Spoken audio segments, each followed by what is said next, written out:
A creator should not be the CEO. I don't care how smart you are. You are not a business DNA. You are a creator. How the hell are you thinking ki already you were doing Instagram, you cannot let it go, plus you will run a business? If a Bollywood celebrity's timeline is 5 years to become saturated and people becoming bored of you, आपका 2-3 साल में होगा. Bollywood celebrities don't do performance marketing. Movies आता है, लोग खरीद के जाते हैं मूवी देने के लिए. आप तो कोर्स बेचते हो, तो आपका retention allegiance doesn't fall into the Indian principles also. Finance Sharan is doing a great job at funneling his audience. To an extent, I agree, but how do you look at it? Same way, he is not writing 1% Club by Sharan. ये convince करवाना बहुत मुश्किल है किसी को. How do you define a very good marketer? For me, it's very simple. Initially, I soul searched it, but now I have the answer for it, which is, can you set a goal, get everyone to align on the goal, and can you achieve the goal? I remember having this conversation and this guy was a senior and he tells me a very beautiful concept. Always remember, digital constructs are a replica of offline constructs. If your playbook is मैंने ये Discord server पे ऐसा model देखा था और मैं छापूंगा, is a wrong ideology.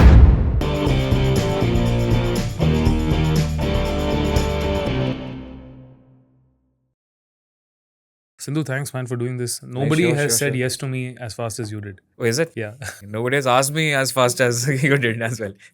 So to set context, who was watching and listening, I met Sindhu a couple of days back. We had an hour and a half conversation. At the end of it, I said, we need to have more conversation. Yeah. It seemed like we just abruptly ended. I had something else to do.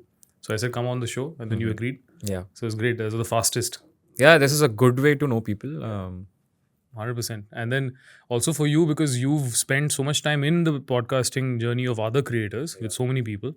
I'm curious, how did that start? How did the first podcast or a creator consulting business start for you or the project? What is the origin story there? Podcast specifically? I think timelines look like I carry that baggage or identity pedigree of filter copy Dice Media. So a lot of people know me for कि okay, YouTube आता है इसको and large numbers आते हैं and all.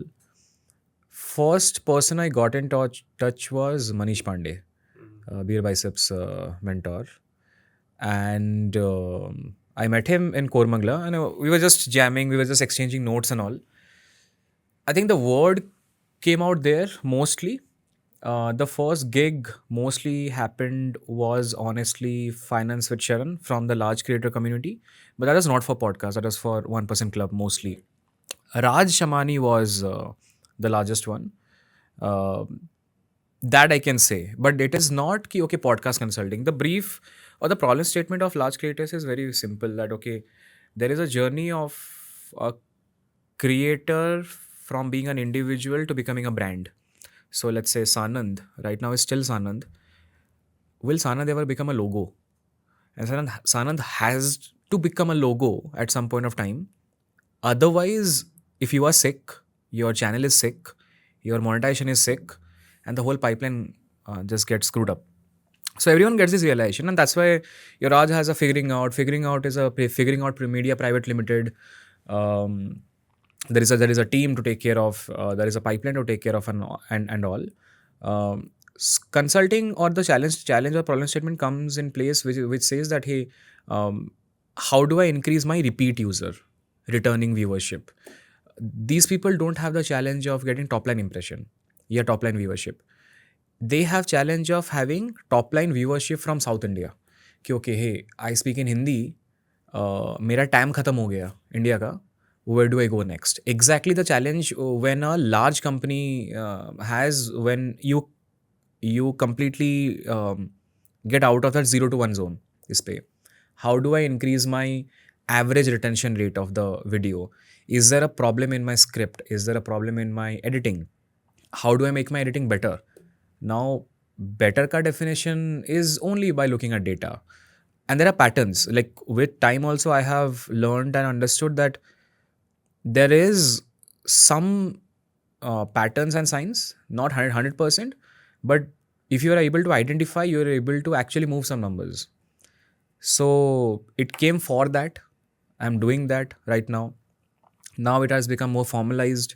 So I don't call it a podcasting consulting mostly. It's a content consulting to move some number. Now that content can sit on Spotify. That content can be, let's say, Salim Suleiman launching a music and wanting ki, okay, which hook will become viral. or that content can be a podcast, or that content can be a reel, anything. Still, the laws of things are still the same. So that's how it happened. But I think if I backtrack, everything starts from filter copy dice.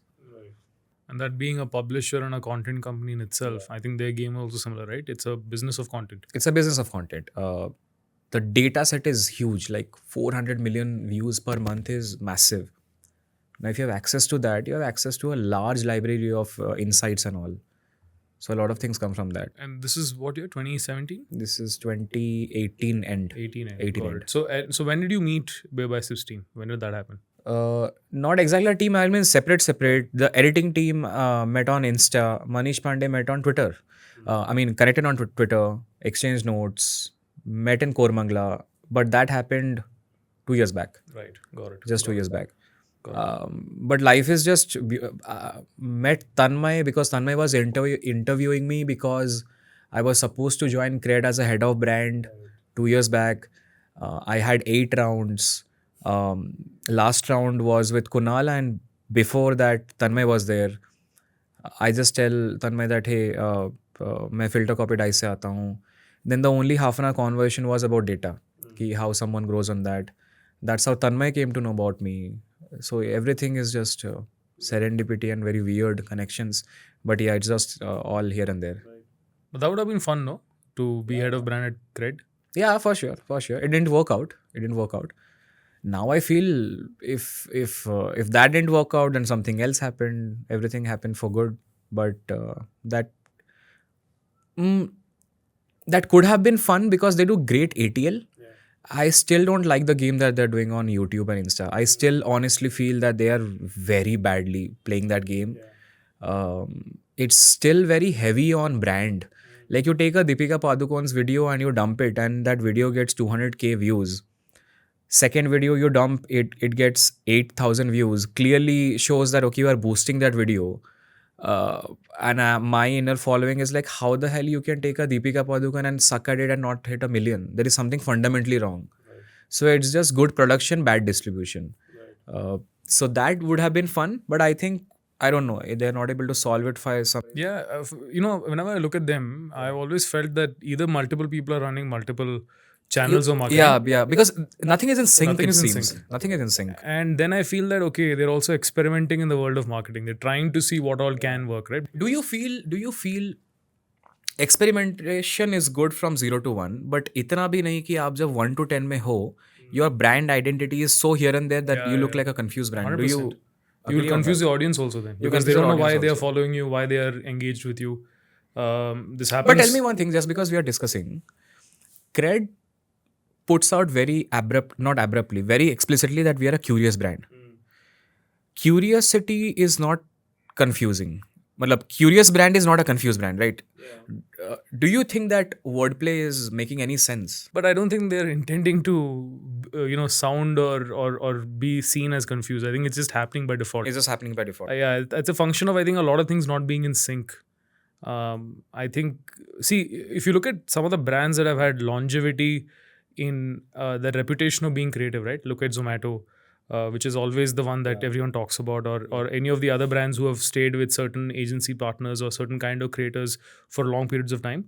The common thread with all of them is the fact that they've had consistency in the understanding and ideology of marketing, which is very important. Correct. In today's day and age, I think you can start in social media, you can start in performance marketing, you can start elsewhere. And invariably, where you start influences how you look at marketing, right? True. I look at it like making a sandwich. You have the bread for sure, but then what do you add after that? Is it lettuce comes first, or does cheese come first, or does it straight meat? And all of that has a different impact on the first bite that you take, right? And how it influences the taste buds. So I think it's a function of that. So if you keep chopping and changing, then your sandwich doesn't taste the same, and every time you feel different. It's a bit like that, I feel. So CRED specifically, I feel they're going through that journey. They're trying, they're then again going back, they're figuring, they're not figuring. So one singular, say, sort of individual or a philosophy is required to hold it together.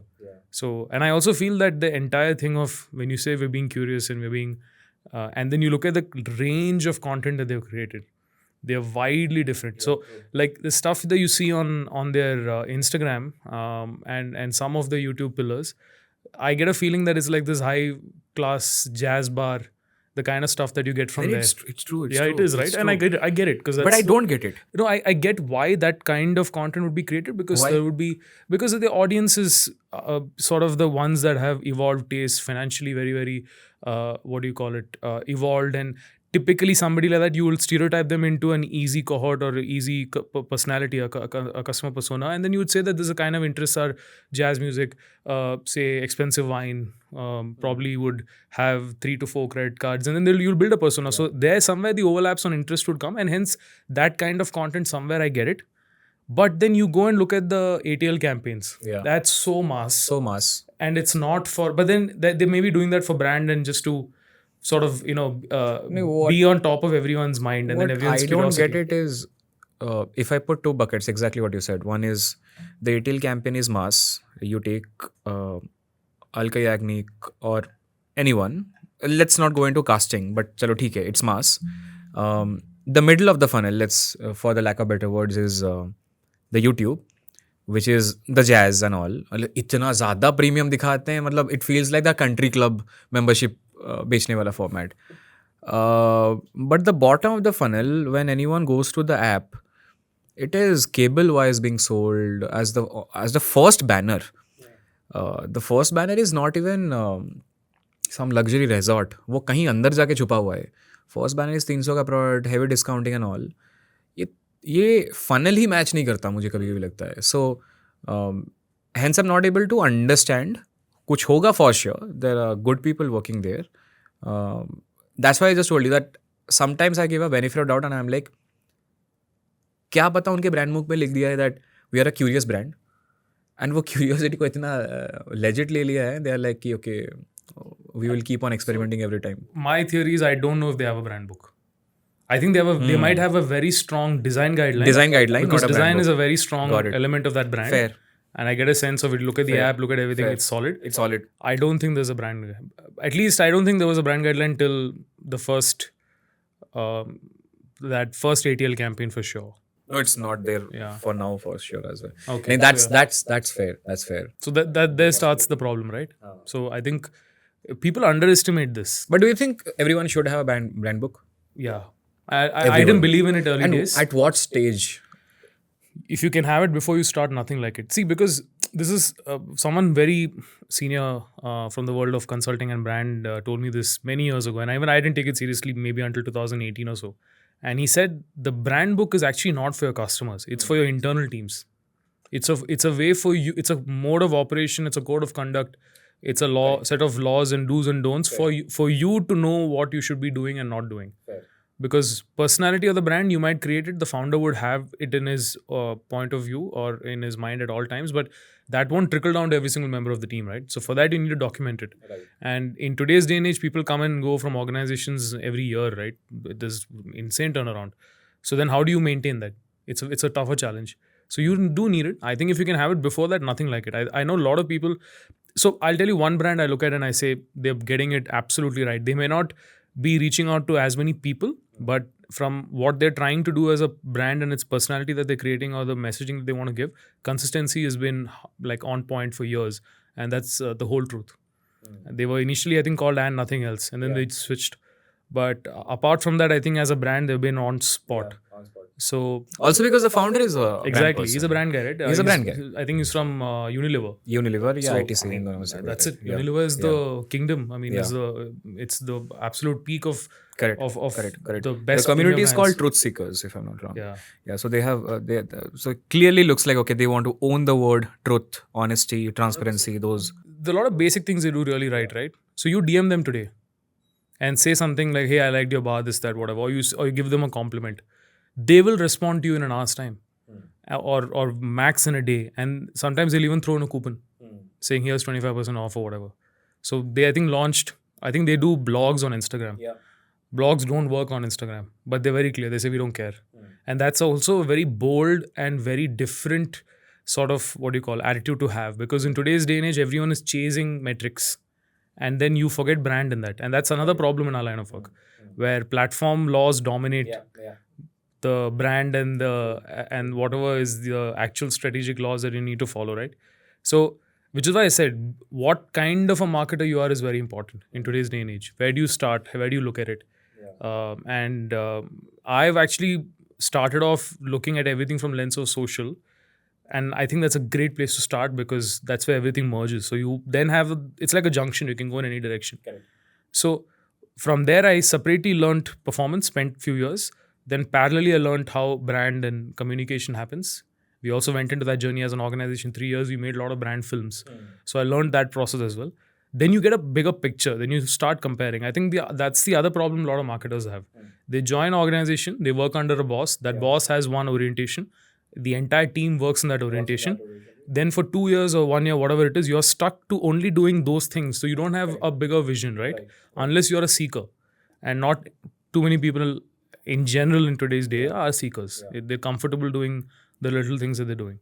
So it's hard. So then it's a clusterfuck, right? In for better, I don't have a better word to describe it because everybody thinks they're right, but indirectly everyone's saying the same thing.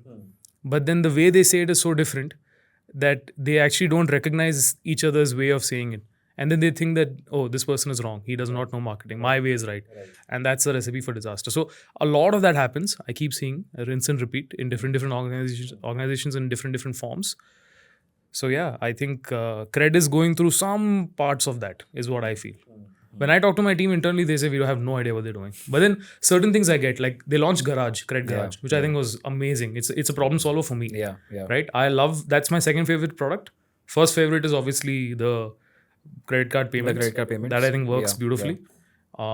They do, sometimes their Black Friday sale and all of that is pretty good. It's good. It's good. Yeah. Some products are amazing on it. I mean, Ulta, only the Black Friday sale. Okay, from a marketing lens, I think they have done one thing which is good is the way they show the discount. Looks like you are getting the discount pricing only there. The moment you start comparing on Amazon and Flipkart, you get a better discount on Amazon. I'll give full marks to the UI UX person who has designed that pricing strike and all in such a way that it looks like, oh shit, you are only getting discount here only. Put a timer there, and all the color selections that they have used and all. I have always tried to compare and I have noticed that only the Black Friday sale ka jo pricing hai is a much better price than the Amazon, except that every other price is much higher because Amazon is giving a much better price and all. But I think I was having this chat with a friend of mine who is at a very senior position at a large fintech company because I am an ex-Jupiter also. So we used to hang out. और बहुत एक interesting बात एक पता चली. So your fintechs went through a very interesting journey. Your B2B fintechs who are solving one particular problem, like let's say remittance or let's say some payment gateway like your Razorpay and all, did pretty great, like a lot great. Everyone who made a consumer internet, so there is your FI Money, FI Jupiter, which started with your neobank movement because वो बाहर चल रहा था, India में pickup नहीं किया. IND Money started with your tracking aggregation, moved into all-in-one aggregation plus tracking plus US stocks and all. CRED started with that. If you put everyone into one chart, you will see very interesting, beautiful transitions. Number one, everyone moved into lending business because that is the only where you make money. Then that game is whoever had the largest lending book will be the largest player. As far as I have heard from the market, CRED has the bigger lending book because they have acquired some companies around that. But the interesting move that guy was telling me is a Jupiter or an FI Money will have to play the financial game because the DNA of the founder is they are ex-finance people. So this guy is a ex-Jupiter, ex-Google Pay, and Jupiter is ex-Lazy Pay founder.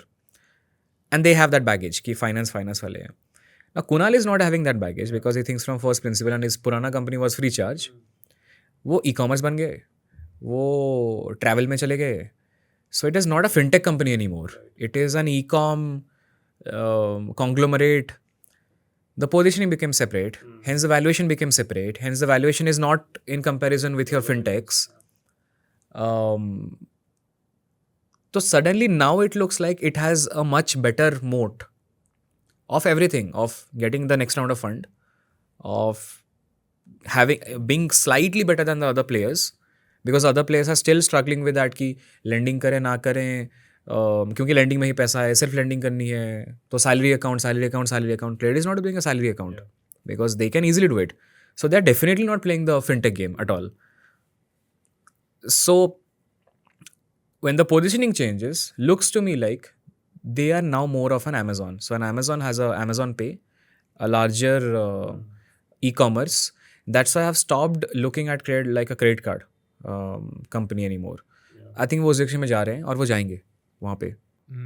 I think he mentioned it long ago, saying this is a marketing company. It's a marketing In the company. early days. Yeah. But I think it is I think a services company for the financially evolved or financially reliable, the top 1-2%, right? Yeah. Who are actually vetted and who will always pay their dues, will not break too many laws. It's a very safe, financially secure audience that he's going after. So I think, like, for example, one of the services they have is, I think, a chauffeur service, right, that you can have on CRED Garage. I've heard, but I have not. So even I have not ever availed it, but I looked at it and when I was going through the app long back when they launched the Garage, or maybe a month or two after. So I remember that was I looked at it and I was like, wow, this is convenience, right? This is so, because where else do you get it? Otherwise, I don't know any other app in which you can actually go in and book this. But then if it is in the same section where I manage my vehicles, when I pay my bills, where I check for violations, etc., or renew my documents, then it's all in one ecosystem. So I think they're building a lot of these ecosystems in a way for the audiences that are probably of that, who are vetted through that financial lens and filter. So and I think the thesis is, if you sell to the richest of the economy, then you're always most likely to yeah. So I think that I think is quite smart, which is why the marketing to me sometimes does not make sense, because you go ATL, then you bring back to your jazz music Instagram reel. The jazz music, I don't get it. So Yeah, you don't get jazz music, I don't get them doing jazz music. them doing jazz music doesn't make any sense. It's 0.1001% crowd. But even within that, you can build it, you can break it up and do it, because I'm trying to think which are the places in Bangalore that play jazz music. I know Windmills does, which is in Whitefield. Apart from that, even on top of my head, nothing is coming. So I mean, if they can create a discovery and create some kind of option for something like that as a service, it might probably do well. You never know. But yeah, that's very interesting. Spoke a lot about CRED. Never thought we'll do that. I had someone from CRED here who actually got acquired by CRED. Acha. Credit Vidya. So Acha. So Lending, they're the lending lenders now. So so I've known Avi for a while now. So he was on the show, but we never spoke. We couldn't speak CRED because he's still under contract and stuff like that. But maybe he'll be out in a couple of years, so then we'll think. But very interesting. So in the list of creators that you worked with, you probably named the top 5 that I would probably relate to in terms of from podcasting business or the podcasting sense. I think these are the people. So who was the first sort of client or the podcast that you built, which today is is a great scale, right? Which one would be the first? It's a brand, not a creator. It's a Punjabi YouTube channel who came with a brief that, hey, I want to replicate filter copy, but I want to do it in Punjabi dialect. Also the first time I was able to find the nuance of language and dialect. So जिसको हिंदी में बोल and बोली बोलते हैं. A very interesting nuance. I remember she told me. I think she was a very senior person of Zoom Studios as well. So there is something called Pitara. Pitara is a big YouTube channel by Zoom, if I'm not wrong. She was heading that. And she was like, मुझे उसी का replica करना है playbook पे, but मुझे YouTube में फोड़ना है. I remember the first conversation she tells me that अगर आप हिंदी में बोलते हो, that does not represent any section of a society. जब आप हिंदी में पंजाबी एक्सेंट ले आते हो, that is still not Punjabi. जब आप प्रॉपर पंजाबी बोलते हो, बोलने वाला पंजाबी है, तो उसमें बोली आ गई, नॉट जस्ट बोल. बोली किल्स डिस्ट्रीब्यूशन, नॉट बोल. इसका नुआंस मतलब क्या है? Raj Shamani video vibes give looks like English but he speaks Hindi. वो पूरा हटा के ललन टॉप लगा देते हैं. This is a difference between now बोल एंड बोली. ठीक है. Now a Lallantop is design to do 5 million 10 million because he resembles that audience section, and it, so I cannot wear a good t-shirt, solid color, because I like it, and say that I will resemble and I will relate with a tier 2, tier 3, tier 4, tier 5. नहीं होता है वो. गमछा पहन के बैठता है, Lalan Lalan top. That is the nuance. वहाँ से मेरा दिमाग चमका कि the next wave of YouTube and content is actually in this, and I moved into a trajectory of watching. My podcast style changed. I'm not honestly a big fan of these new age podcasters. I'm a very big fan of Nilesh Mishra. A slow interview, wide angle shot, पेड़ के नीचे बैठे होंगे, पूरा silence talking about that, because that podcast is therapy. It is not, there is no structure of the podcast. He doesn't start with कहाँ से आए हो, क्या आए हो. पॉडकास्ट रैंडमली स्टार्ट हो जाएगा, आपके पिताजी के साथ रिलेशन कैसा था, फिर रैंडमली कहीं और जाएगा कि ओके क्या आपने अपनी बीवी को कभी अब्यूज़ किया हुआ है. So and the person in me always try to think कि podcast is an art, the conversation. You need to trust me to ask those questions, and I need to trust you to become vulnerable. पूरा game vulnerability का है. How do you crack vulnerability is a sales method now. कि यहाँ पे आने से पहले if we go on a walk to a park and then आप मेरा वो emotional zone को hit करते हो कि पापा कैसे हैं, let's say, I'll be more comfortable in opening up here versus randomly first को मैं पूछ लिया घर पे कैसे हैं, क्योंकि तब मैं सुपरफिशियल बोलूँगा. तो ये सारे नुआंसेस थे. The first project was this channel to crack this nuances for Punjab. So the project was like IELTS is a big section in Punjab region. लोगों को कनाडा जाना है, उसके नुआंसेस निकालो. वीडियोज़ में मेरे को दिखना चाहिए कि what is that emotion that goes, कि कनाडा इतना बड़ा इमोशन क्यों है. The filter copy was Canada को कन्नडा क्यों बोलते हैं. दोनों में बहुत डिफरेंस, ज़मीन आसमान का फ़र्क है. वीडियो में क्या फ़र्क है.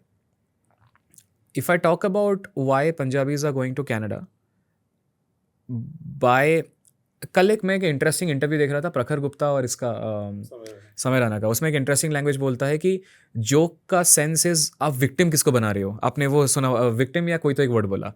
आपने अगर विक्टिम बनाया हीरो को तो जोक इस डायरेक्शन में जाएगा. हीरो की वाइफ को बनाया, जोक उस डायरेक्शन में जाएगा. That I was now I'm able to relate is, which is this, कि if I'm trying to victimize Punjabis, तो मैं उनको empathize करके वीडियो बनाऊंगा, and the distribution will go there. But if I'm playing the 5 million game, there is no possible way I have to empathize with them. I have to slightly make fun of them in a different way, ताकि ये बाहर वाले उनका मजाक उड़ाएं. Now that is the rule of distribution. That was the game to crack. चालू किए थे. I think I was able to scale them from 500 subs to 20,000 in 4 months. Not a big number, but that was the first thing. उसके बाद से मैं हट गया. उसके बाद से I was like कि I will not carry this image कि digital आता है, content आता है. And I moved away from that zone completely. मैं product में घुस गया था. I came to Bangalore, joined Better Half. I was like company scale करना है. Now I'm again back to the game because I'm able to merge two worlds. I'm trying to merge two worlds now. So I was lost in that zone. Raj reached out to me during lockdown first. And when YouTube, there was no YouTube. Instagram पे he was 100K. I said no भाई time नहीं है.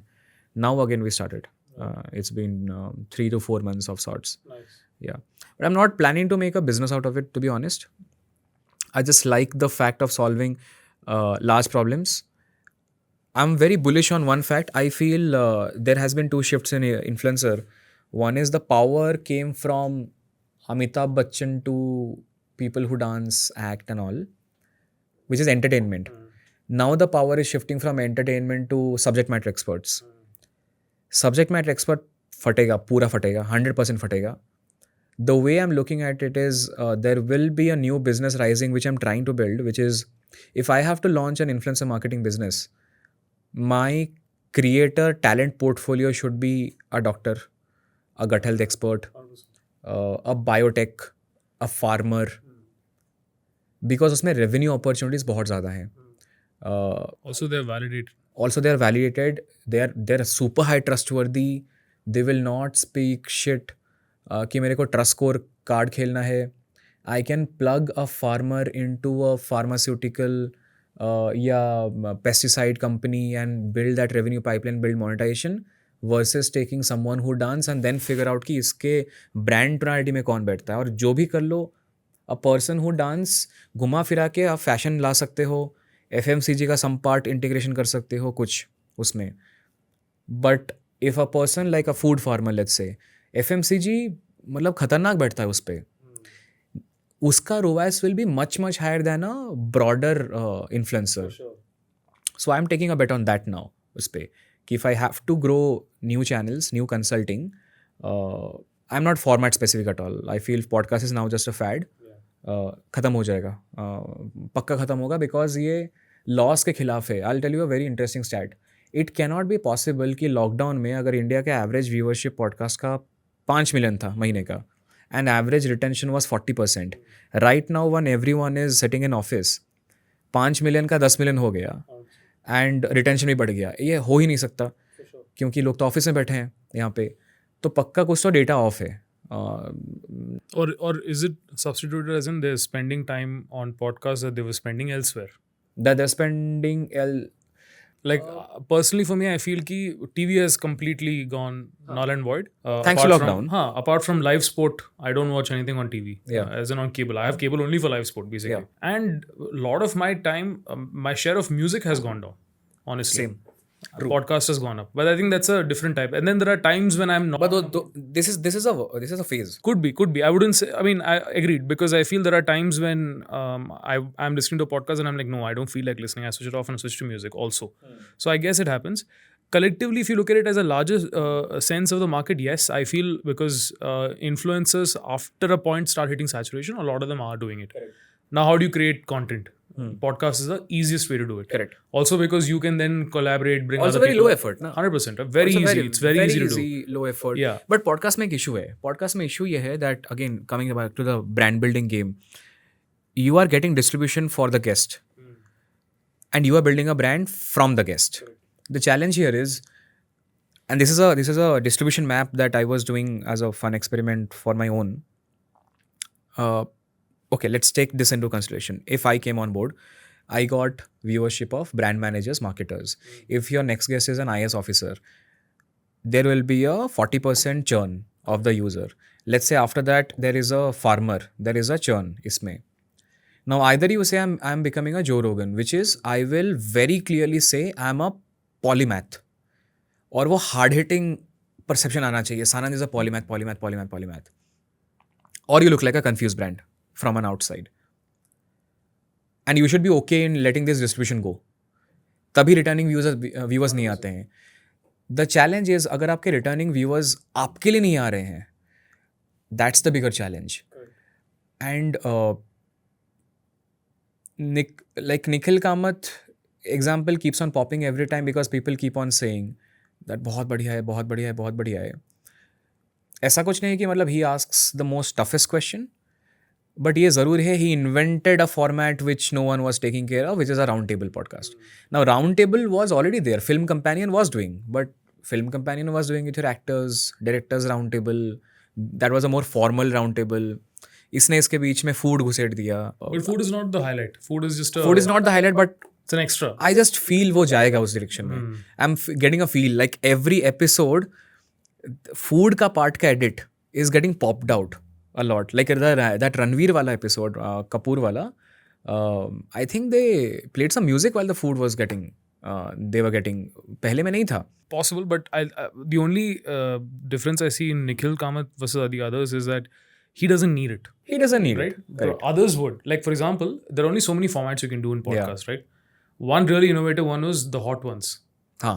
But that's also going down. That's also going down. Because I think the host didn't work. I think he had to, they changed the host, something. Yeah, There's some stuff that went down with him. Apart from that, long form, if you look at it, there are like, for example, Call Me Daddy, right? I think that's the number 2 in the world at this point in time.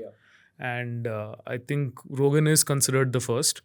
I forgot there's somebody else who's third. I was just reading up on it last week itself. Forgot. Anyway, the point is, if you look at them, they have built, because there is obviously longevity, and then they're doing something which is much like the other podcasts, but they are very long. But there is a very, very strong layer of personality that comes. Absolutely, everyone has a character. Like I think you mentioned the right word. If you have to put everyone into a dock, you'll be like, okay, Joe Rogan, फूकता है. Like the highest. I'm pretty sure Elon Musk podcast is super highly correlated with the weed. I watched that episode on video. Usually, I never do it. Yeah, I'm sure. But I'm that's the sure. impact of that Correct, incident. correct. So the first perception comes is, oh, that's a cool guy. Can talk about this, can talk about that, can talk about that. Also is a very chill guy. Cigarette फूकता है, कोई नहीं फूकता है India के अंदर उस पे.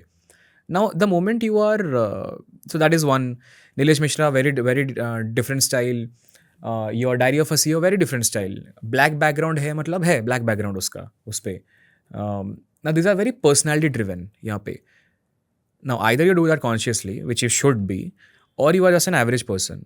The problem is when you're an average person, I am not able to differentiate. Like for an example, वो रणवीर की आइडेंटिटी अभी इतनी ज़्यादा बन गई है वो ना कि ये पूछेगा एलियन के बारे में और वो ये and all. He should not capitalize on that. Like he's making fun of it, but it is from a branding lens, it is wrong. Like कोई भी brand manager बोलेगा कि बॉस मत कर. Your every other metric will be screwed up. Your monetization will be screwed up. Your everything else will be screwed up इसमें. Now, but everyone else, Dostcast, Raj, almost same. Look and vibe same. And you cannot say कि okay ये ज़्यादा curious है वो कम curious है. मतलब क्या ही होता है उसमें क्या है वो thin margins. But suddenly let's say Shantanu is a little different. Shantanu is a little different. But Shantanu के initial podcast के लिए wine था. वो पड़ा हुआ है wine and he's okay with that पूरा. But I think there's a problem, na? You can't. I think YouTube, Google guidelines don't let you put out stuff in which Right consumption, now- alcohol, tobacco is there. Right now they are not doing a copyright strike or anything. They will come after very soon. Problem because- comes if you try to monetize. Otherwise, you can do it. There's no Otherwise you problem. can do it. Otherwise you can do it. But I think it should be. मतलब you cannot say कि okay TV में surrogate चल सकता है यहाँ पे कैसे इतना open end दिया हुआ है. I still feel very bad कि वो Instagram पे you still can make a cocktail very zoomed in shot और कुछ नहीं होगा. But मैं उसी को ad पे चला दूँ Facebook ad पे it is gone. It should be a level playing field. So guideline around that is you can't show consumption. You can show making. You can't show stirring, consumption. You can't show drinking. That's the law. But anyway, that's I think that probably at some point will change. Coming back to this, right? I feel that the personal, like the first few words of personal brand, right, which is personality, it comes from there. I think that's what makes or breaks a personal brand. True. And there are a lot of people who have, like for example, Diary of a CEO. I've been following Bartlett since 2018. So I think from his first 12 audio pieces on his Apple podcast channel, they weren't really, not all of them were Diary of a CEO, but they were just, he would put his thoughts and he would articulate things. And you know how he, from what his background is, what he's doing, similar businesses, so that also is a factor. And then you see the journey, and that journey's been, now he's found a sort of a niche. Correct. What he's building on. So I think for some of them, I think it's just a function of being early in a journey, and then they get comfortable maybe in the format. Like I think Ranveer, Raj, they all probably have found a sweet spot or a zone, right, in terms of what they want to do and what they want to operate. But it's an evolving zone. Like if you track Raj also, Raj was doing love and relationship at some point of time. Suddenly this IAS bucket took a big hit. Right now, riding on IAS bucket. Not exactly IAS bucket, but anything that is sensational, that people are not served. So like the highest, I was checking the data and all, the highest, most loved and watched in last 3 months is that there's this commando guy who came, who used to be a contract killer, let's say. अब India ने ये नहीं देखा है कहीं पे. And the only difference is, and people know it, कि ये आएगा रणवीर के पास, वो जाके पूछेगा आप हिमालय पे गए थे, यहाँ आपके पास आएगा, ही नोज की. So people have found a pattern कि ओके राज इस टाइप का सवाल पूछता है, रणवीर इस टाइप का सवाल पूछता है. द प्रॉब्लम और the journey, not exactly problem, the journey is you have to reach, okay, this is a right model. So I personally track brand search volume for any brand. I'm same tracking creator search volume. If the creator search volume is not increasing, that's a big challenge. That's a huge challenge. And that is the way I am able to differentiate who is bigger. So if I am able to find out Raj, Dostcast, Beer Biceps, और कौन है, प्रखर Gupta, if out of everyone someone has lesser subscriber, I don't care. But if that person has the highest brand search volume which is increasing 20%, 30%, this guy will kill it. because then in the long term, this guy has more brand pull. That okay, if tomorrow YouTube dies, he can suddenly move that audience to somewhere else. These creators are not thinking from that lens. The problem of influencer marketing agencies is I feel it's their responsibility to play this game. But I also understand that okay, they are in the business of literally deal passing, coordinating. It's just an affiliate marketing 100%. service on top of that. But it was their responsibility. Like I compare influencer marketing agency should behave like a music record label. Correct. बहुत कुछ करते हैं music record label वाले. मतलब they do the studio for them, costume for them, पैसा नहीं लेते हैं. It's artist management. It's full artist management. Social media comes under them. Is anyone doing that here? Because I've one is worked with a lot of... No one is doing. Because, so anyone who's managing creators in India, from what I see it, is that they're doing on the volume game, right? Because, and sometimes one creator is with two agencies, seeing who gets the best deal. Yeah. It's all about getting a deal, coordinating the deal, taking a margin on it. That's it. I worked with one creator for a short period of time. He unfortunately passed away. Angry Rantman. So Abhra was my junior in school. So when he first came to us, I helped him set up his YouTube and we created his AdSense and stuff like that. So initially, it's funny, but when we were at initial days of virality, we were free on the weekends. So Saturdays we would huddle like this. Achha. And our idea was to create a show for him. We even have a logo somewhere lying around, but the idea was called Out with Abhra, which is figuring out. So he was your talent? Who he is in his videos, or who he was in his videos, is who he is in real life. He's not putting on a show. That's him. That's how he talks. He'll be sitting next to you and he'll be screaming. Right. You'll be like, bro, calm down. Like, we need to... You'll have to tell him that. But he's genuinely like that. So he's very honest, very real. He wore his heart on his sleeve. Like, he's out there showing his emotions. So when we said... So I noticed that he's like this and he caught my attention because he and I used to have football banter. He's a huge Chelsea fan. I'm a United fan. So we would talk on Facebook back in the day.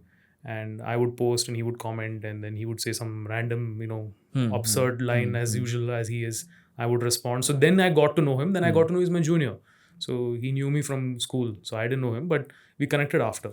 So then we had this idea that we should create IPs and original content ourselves. We should show our production capability. But again, not focusing on production, more on the strategy side of it. Which year is this? 17 April. Was this your first 2 months of starting? Creator IP building? 100%. Yeah. So, but we soon realized we didn't have bandwidth at that time to take up this as a line, a vertical in itself. So we shut it. So, but the idea was that, if you make him wear glasses and if you make him wear a suit and put a green screen behind and replicate a Times Now kind of a vibe, he looks like Arnab. And he also can come and pull off that personality, right? Yeah. So we sort of we did shoot some, I don't know where the footage is, but we had few segments that we did with him and we sort of tried to create a show called Out with Abhra, where he would basically rant and talk about he would blatantly call out rather, right? Things that other sports journalists wouldn't call out, and he loved sports. Right. So we said, "Theek hai, karte hain." Right. And just 2 months before that, he got his first viral moment, where I think India beat Australia in a test series and he had mad celebration, he took his shirt off and he was doing Ganguly ka, sort of imitating him, and then he went viral that time. So that's from where I got the idea.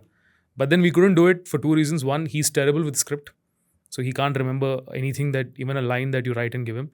So all of that you see on his videos actually is real. He's not rehearsing it either, which means that's one. The other thing is we realized we don't have bandwidth to do it long term.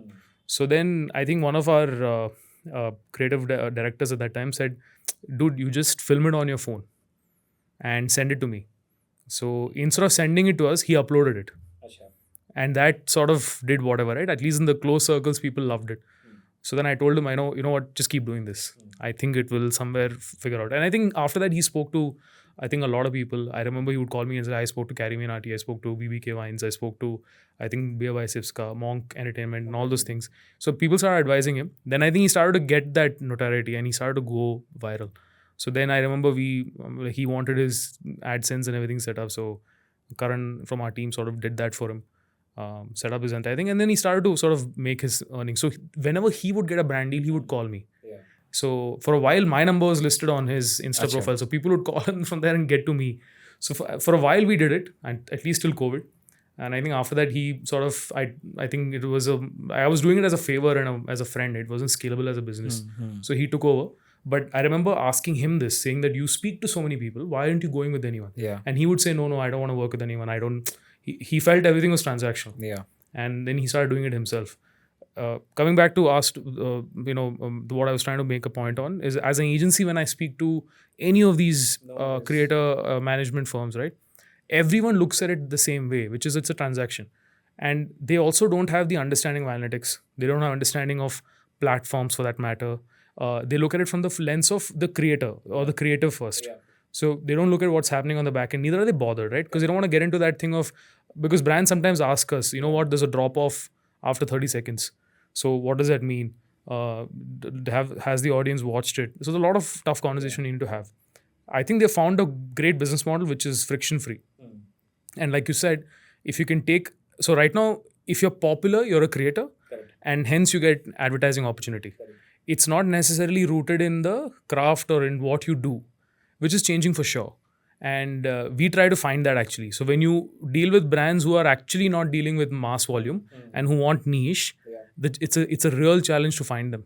So like, for example, if you need a doctor, or if you need someone who makes say a specific type of food, so region specific or anything of that nature, when you want to go deeper, it's hard. So, and the ecosystem is not built for it. Correct. I want to bet on that. Right now we are focusing on. So actually, I came with this long pain point that, and we were having this chat long time. Ki, okay, I'm a performance marketer, not at heart, but that's how my brain thinks. But at heart, I am a creator, mostly because my background is, I started my career in music first. So 4 saal music composing, engineering, mixing, mastering kiya, and then I became a founder, built a social network, and then performance marketing, and then things kept on. So that is my trajectory.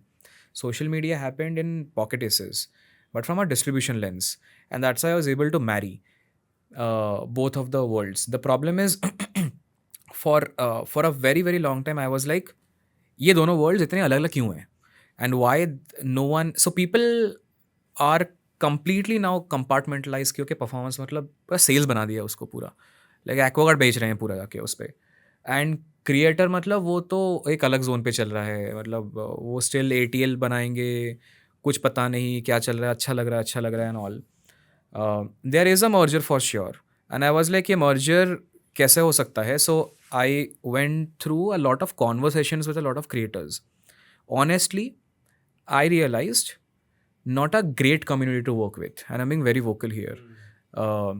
That would I ever do creator analytic business consulting with 20 creators? My life will be screwed up because they have a very high god complex. If you think a brand treats an agency at 20% respect, a creator is at -2% respect. बहुत खराब है. Second, they will not listen to you. Simple. उल्टा मेरे को लगता है brand सुनते हैं. Like I used to complain कि ब्रांड नहीं सुनते हैं. नहीं, वो इक्का दुक्का ब्रांड होगा. क्रिएटर तो बिल्कुल नहीं सुनते हैं वहाँ पे. लाइक नहीं, मेरा ये चला था, वो चलेगा. यू समटाइम्स क्वेश्चन कि साला मैं क्यों हूँ देन एंड ऑल. तो एंड सम 7 मिलियन सब्सक्राइबर वाले क्रिएटर 4 लोगों ने मेरे को बोल दिया कि ब्रो देख, हमारा एलिड इंटरेस्ट है, we would rather tell you कि go through the creator route. But just because we see that you have massive potential and you are a good friend, we will tell you that we are not the good community to work with. So you don't build a business on us. A very beautiful insight out of one conversation with a very large creator. He told me, if you have brand, मैं तेरे पास भीख मांगने आऊँगा because मेरा धंधा वहाँ से आता है. If you come to me first, तो मैं तेरे से भीख मांगवाऊँगा क्योंकि I know कि यार ये तो आया हुआ है वहाँ से. पता नहीं, that clicked. And I was like, let's go to the brand. And I was like, influencer marketing companies, the largest problem is they cannot relate with brands because they don't speak that language.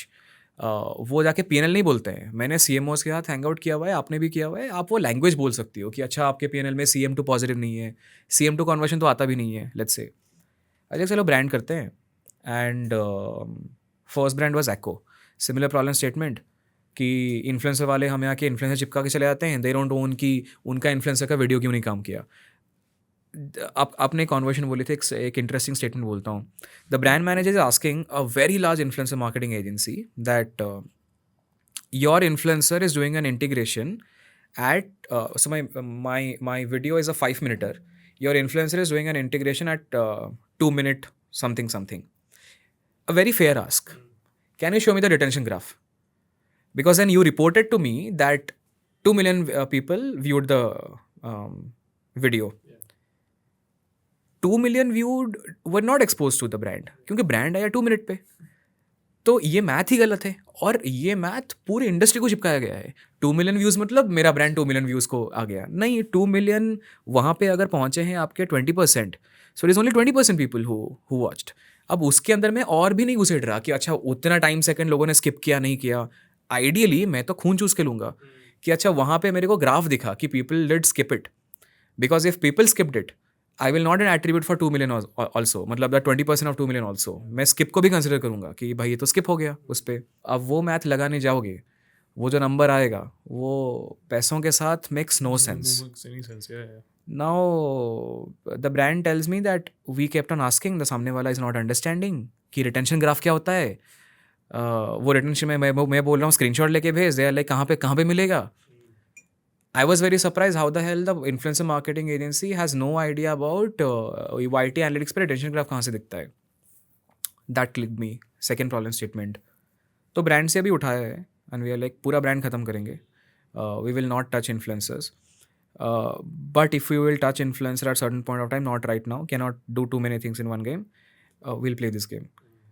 It has to be, I want to be BCG of 10 influencers, but I will live and breathe that कि and I think I would rather choose genre जो मेरे को चमकता है. Finance चमकता है let's say, health let's say चमकता है.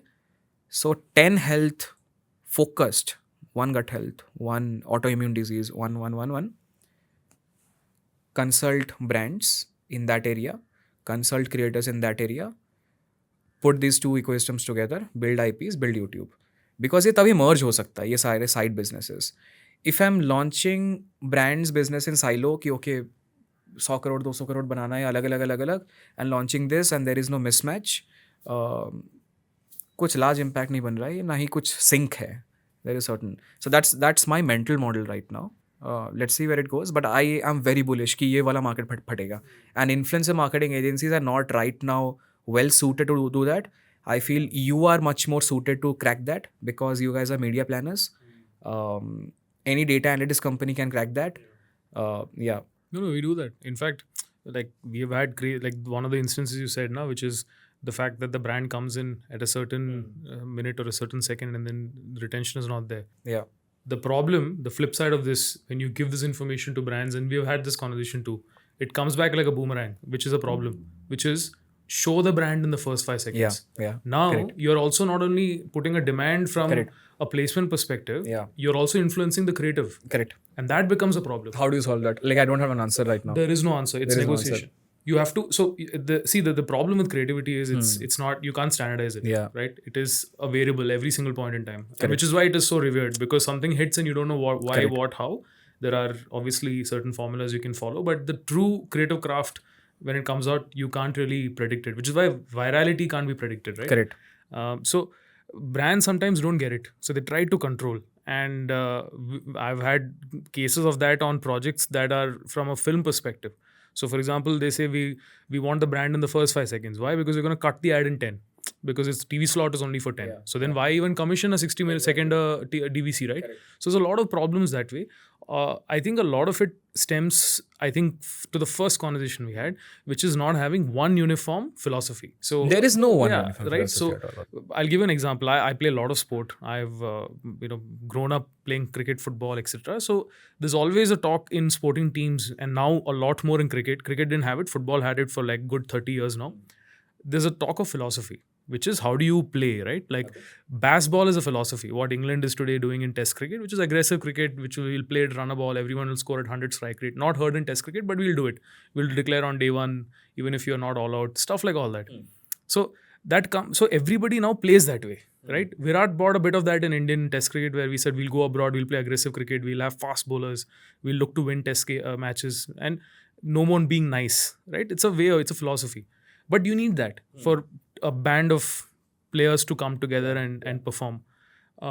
music bands have it because they say we'll play a certain one genre of music. This is what we will do, and everything stems from there. So if you look at any of the best of the best music bands in the world, you will always notice that all their songs have originate from one particular note, right? Correct. There'll be E, and Yeah. like you did a lot of music, you'd know for this. I'm a huge Metallica fan, right?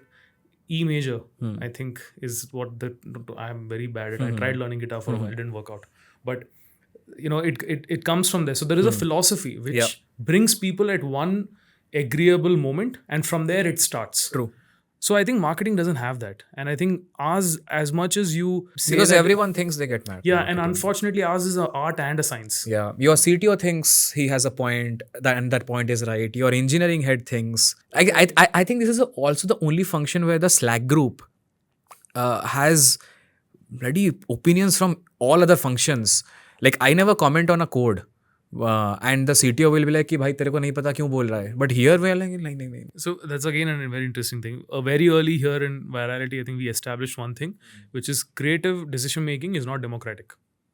Strategic decision making to an extent can, because you decide a way, but creative cannot be. So one individual is trusted with authority in a room, and even when I'm in the room, I hand it over to that person because it's their vision, and then you have to back that person. It's like a captain taking a call. Na? Toss jeet ke batting या bowling. Now batting choose किया, now you have to bat. That's it. Now you can't go back and forth. Arey, we should have bowled first. You can't do that.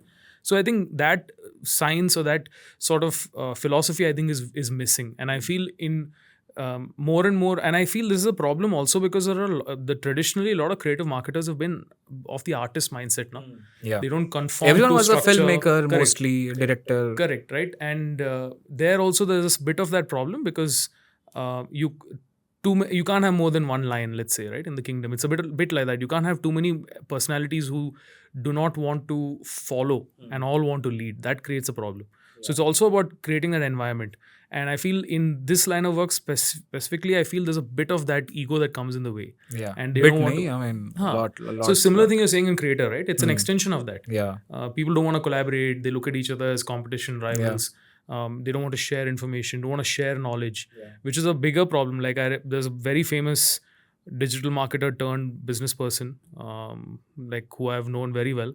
I remember someone from my team reached out because he puts up a lot of information on LinkedIn and as Gyan and all of that stuff. So he reached out to saying, hey, we worked together at one point in time, but now I'm finding this issue. Can we just speak for 15 whatever minutes? He said, cool.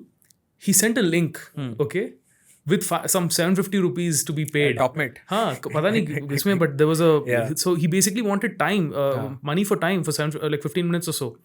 And I was like, fucking hell, what a douchebag. That was my first reaction to it, right? Because sure, I mean, I get it. If your time is valuable and you want to do it, fine, have a conversation, whatever. But the way in which it came out, I felt that it's not conducive to our line of work in general, because I feel, and this is my philosophy, and I feel a lot of what I'm doing here is also stemming from there, which is the more information you spread, you help elevate people. True. Then the playing field or the level of competition itself is at a higher level that you're forced then to get better. The minute you start hoarding information and say, no, I will not, you pay me for this, that, even the basic ones, I'm not talking about stuff that you need to put time and effort into and which is a part of a livelihood, but basic information, right?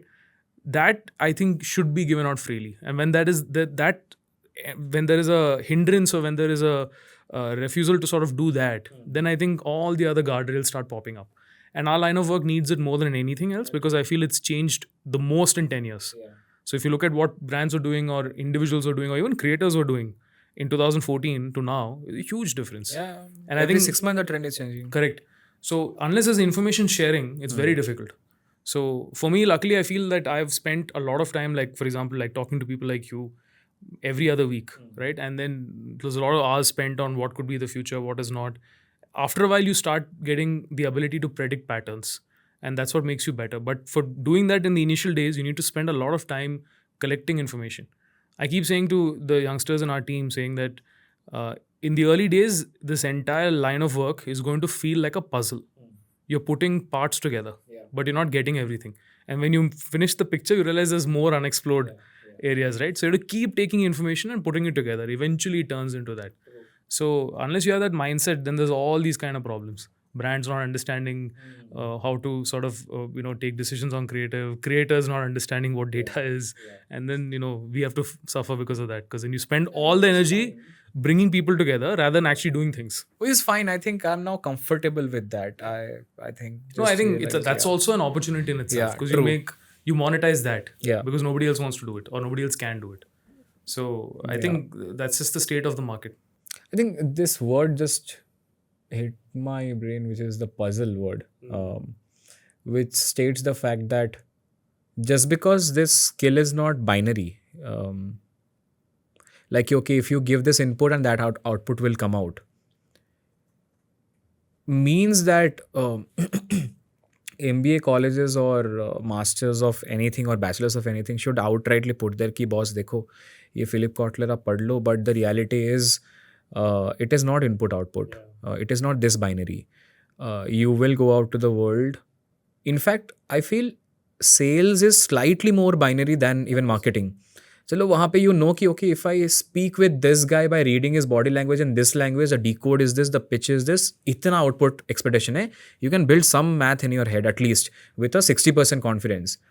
यहाँ पे इतना random है, इतना ज़्यादा random है, and इतना ज़्यादा hypothesis testing है that if you don't teach youngsters about experimenting, hypothesis building, reading cultures in your head, like I'll give you a very interesting, beautiful example. I remember Pocket Aces में culture था और वो TVF पे भी था, which is they know they have the curse of being in Bombay. और वो कर्स ये है when you are building content for tier 2 tier 3 tier 4 mass India, my writers cannot be south Bombay because they have a curse of being born and brought up in a certain way, which means you will design a hiring philosophy, and it is not a business problem, it is a hiring problem, that every year I will pick from small towns Hindi writers, they will come, and I know for a fact this Hindi writer, when he starts spending time in Bombay, there will be a transition of his brain from, and he will keep on losing that essence of Bharat, and he will start becoming India. And Bharat से India बनने का journey उसको लगेगा let's say 1.5 years. I will ask him that boss, after 1.5 years you can please go, and then I will hire another fresh. TVF, I remember in some articles I read, they have this clear cut mandate. Every year 20% 30% writers fresh उठाएंगे, otherwise we are not able to maintain. और मैंने ये live देखा हुआ है, and this year I feel is very long. People adapt to metro culture so fast, and it reflects on the writing और the craft. वो इतना fast reflect होता है कि आप इमेजिन नहीं कर सकते. And then I start believing कि okay why the craft is lost, and then maybe I feel that okay because my craft is also lost in certain way, that whenever I live in my hometown for 1 month, I'm writing in a different zone, I'm creating in a different zone, purview is different. Whenever I'm here, different, Delhi different, but there's a clear cut difference. Now ये चीज़ अगर आप clearly बोल दो जाके ground level पे, जो आपने बोला कि boss this is puzzle, don't ridicule yourself by becoming a content creator and a guru in marketing on LinkedIn and on Instagram कि दिन में एक कंटेंट पोस्ट करना है, बिकॉज ये जो मैसेज की पेडलिंग हुई है ना, that you have to become a creator and you have to become an authority leader in your initial days is a black box. क्योंकि वॉट दैट डज इज, जो आपका फॉर्मेटिव ईयर्स में आपको consumption ज़्यादा करना था, not creation, you spend the time in creation, you chase the algorithm कि आज मेरे को लिंक्डइन पे 100 लाइक्स आए हैं, कल को आएगा 200 like. You lose the charm of consumption, and you don't read, and you become biased, and आप निकल नहीं पाओगे वहाँ से, बिल्कुल नहीं निकल पाओगे. That is the big curse I'm noticing these days. कि I keep on complaining कि curious लोग नहीं मिल रहे हैं, because the supply side में यही issue है कि ये जो मैसेज की पेडलिंग हुई है ना कि सबको अथॉरिटी लीडर बनना है. कॉलेज के फर्स्ट ईयर के बंदे लगा के घूमते हैं personal branding experts. Not a problem. You are making it for, so whatever you do, if you have the clarity कि okay you are doing it for the money, क्योंकि आपको देना है पैसे, लोन चुकता करना है, it's fine. But then if you are able to maintain that balance कि okay I am consuming as well, it's fine. I have not met in my last 2 to 3 years lockdown पे every week I use to get interns, college के students who use to write, please 1 घंटा पढ़ा दोगे? 5 आते थे महीने का, sorry हफ्ते का मोस्टली। राइट नाउ 2 महीने में एक आता होगा। People are just not asking कि पढ़ो, एंड आई एम लाइक कि ये ख़त्म कहाँ से हो गया मार्केट में? While my LinkedIn distribution has become larger, तो ये ज़्यादा होना चाहिए। ये टॉप मिड की लिंकिंग वहीं से आती है पूरी, कि everyone is now on the right race, फटाफट पैसे कैसे कमाने हैं, फ्रीलांसर बनना है, 1 करोड़ इकोनॉमी क्लैक करनी है। A lot of short term targets rather, right, which is also what some brands do, which is where the problem is. But anyway, but to add to this, right, I've been meeting a lot of young entrepreneurs who are in their early 20s who started, some of them agencies. It's crazy to think, and I've said this before also probably on the show, how they decide a profession or what to start is based on what they think is going to match the status that they have based on the followers that they have on Instagram. Explain again. Basically, it says ki now I have 100,000 followers. Now I have to start a business which is worthy of the 100K ka followers. Acha, So so I your won't- identity becomes that. Correct, right? Which is so flawed because entrepreneurship doesn't work that way. If you look at most successful entrepreneurs are the ones who enjoy the process and are doing it because they are like, these boys, absolutely hate me for this because they keep telling me ki you should do this as a creator, you should post this kind of video, you should do a series on Instagram where you break down concepts. And I'm like, bro, I don't want to be a creator. I don't think that way. I'm an entrepreneur. That's my day in, day out. And I don't, it's difficult to compromise on being an entrepreneur by adding one more and saying entrepreneur plus creator. I don't want to do that. Right? So the entrepreneurship is very hard in itself and it has its own layers. You can be that and content creator. The minute you reverse it, it's a problem, and which is what a lot of brands and celebrities also doing when they leverage their brand and they create a business. Now, just because the brand works, there's no guarantee the business will work. But this is a problem in society because I think the youngsters see this as a trend. Ki Deepika launched some product or Ranveer is associated with something or whatever it might be, and then they also think that for them both has to go hand in hand, whereas it doesn't.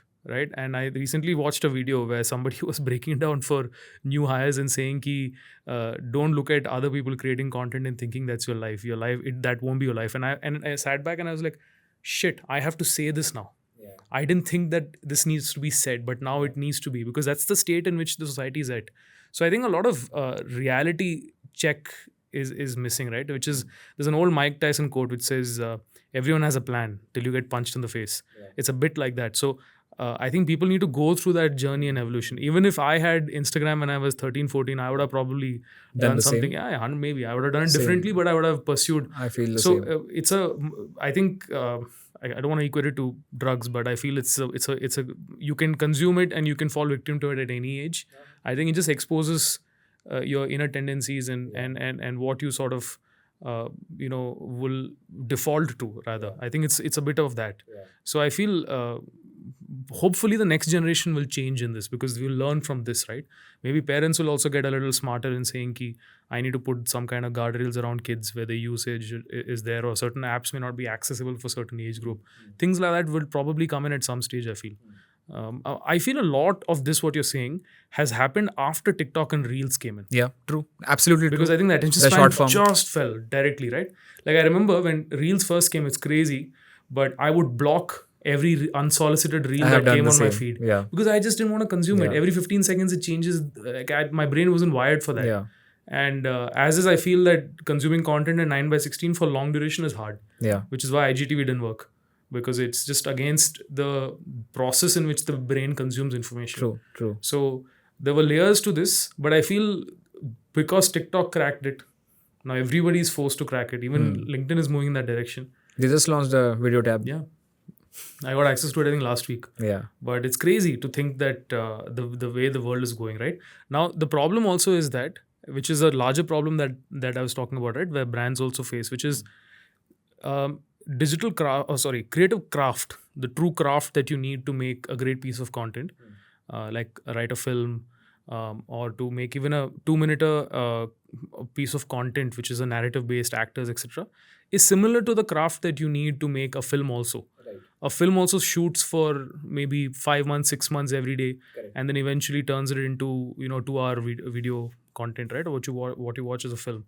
And then there's the content game that everyone plays to make 15 seconders. Now, good creative craft needs time.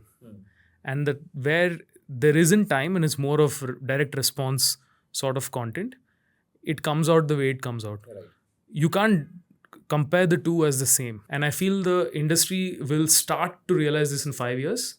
They do in some ways, which is why they have a different agency to help with creators and social media versus a different agency to do brand, etc. for them. Correct. And I think it's only a natural progression.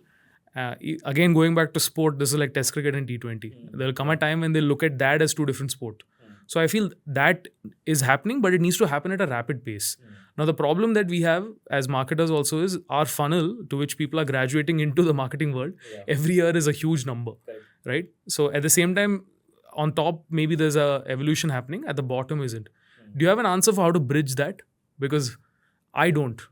Because I feel everyone gets into the line of work, goes through a journey. 5 years they're doing random things, or some people who are sharp in 2-3 years pick it up with good guidance, good opportunity, etc. And there are other people who are spending 10 years in marketing and advertising, and they still don't know what difference between how to look at basic data versus how to even elevate their own craft on the creative side. So it's a big conundrum. I don't have an answer. I have a perspective that might change with time. But so in lockdown, I was like, you can be a T-shaped marketer. I think I'm a T-shaped marketer, honestly. The problem with T-shape is the I of T is easy. The horizontal line is hard. People think the other way. Ki, you can go in depth. Context switching becomes hard with time. Very difficult. Because your personal life also kicks in. Because you're also context switching in your personal life. So you moved from becoming a bachelor to becoming a husband, becoming a father. तो आप जो context switch कर रहे थे, your personal was static and your professional was keeping on changing. Suddenly with time साला ऊपर भी चल रहा है, नीचे भी चल रहा है, और आप इतना नहीं कर सकते हो at certain point of time. फिर मे बी आपके दूसरी सारी चीज़ें kick in कर जाएंगे, which is like you want to become a teacher, you want to become a mentor. And I feel at everyone's heart, if you are a, I think everyone is in us. Every person has a 2% socialist वाला angle कि okay, they want to give back to the society. अब वो कितना बड़ा kick in करता है बात की बात है. So then you realize context switching is harder. The problem is the moment you start fixing that upper line, your depth goes for a toss. Because market is moving this fast कि आज को AI आया, कल को metaverse आया, साला कुछ और आ जाएगा उस पे. And you will have a time where you are figuring out that okay, which line you try fixing it, and you have to take that stance for that 1 year कि इस साल में ये fix करूँगा. For me, what has happened is I cancelled the concept of tea कि मुझे full proof tea नहीं बनाना. And I started looking as my lifelong career not as a marathon anymore, but a 1 year sprint. And I started looking at my life as a project. 1 year ये project होना है, इस साल मेरे को content फोड़ना है, अगले साल का देखेंगे.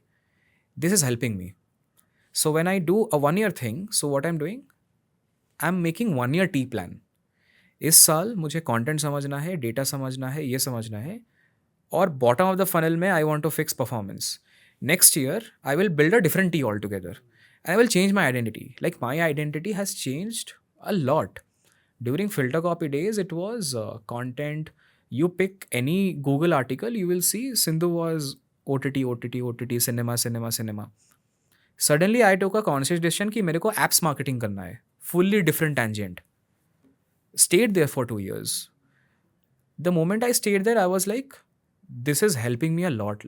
2 साल मैंने एक चीज़ को दिया, पूरा घुसा उसके अंदर, no adulteration. Now I'm like, okay, let me come back. कल को कुछ और आएगा और घुस जाएंगे. But if I'm doing 2 identities in one go, I don't think it is possible. उस पे as like now I'm building Buzzlab, so now I'm having the founder identity, which is very tough. जो आप बोल रहे हो कि at heart I'm a creator operator. So like what has happened is the good part is I have a co-founder and I'm like, bro, आप करो, I'm a creator at heart, So let me be the chief growth officer. Let me let me handle the science part. मेरे को panel मत दिखाओ. Because if I go to that rabbit hole, the curiosity inside me will try to kick in and this will go for a toss उस पे. So I'm trying to maintain that identity.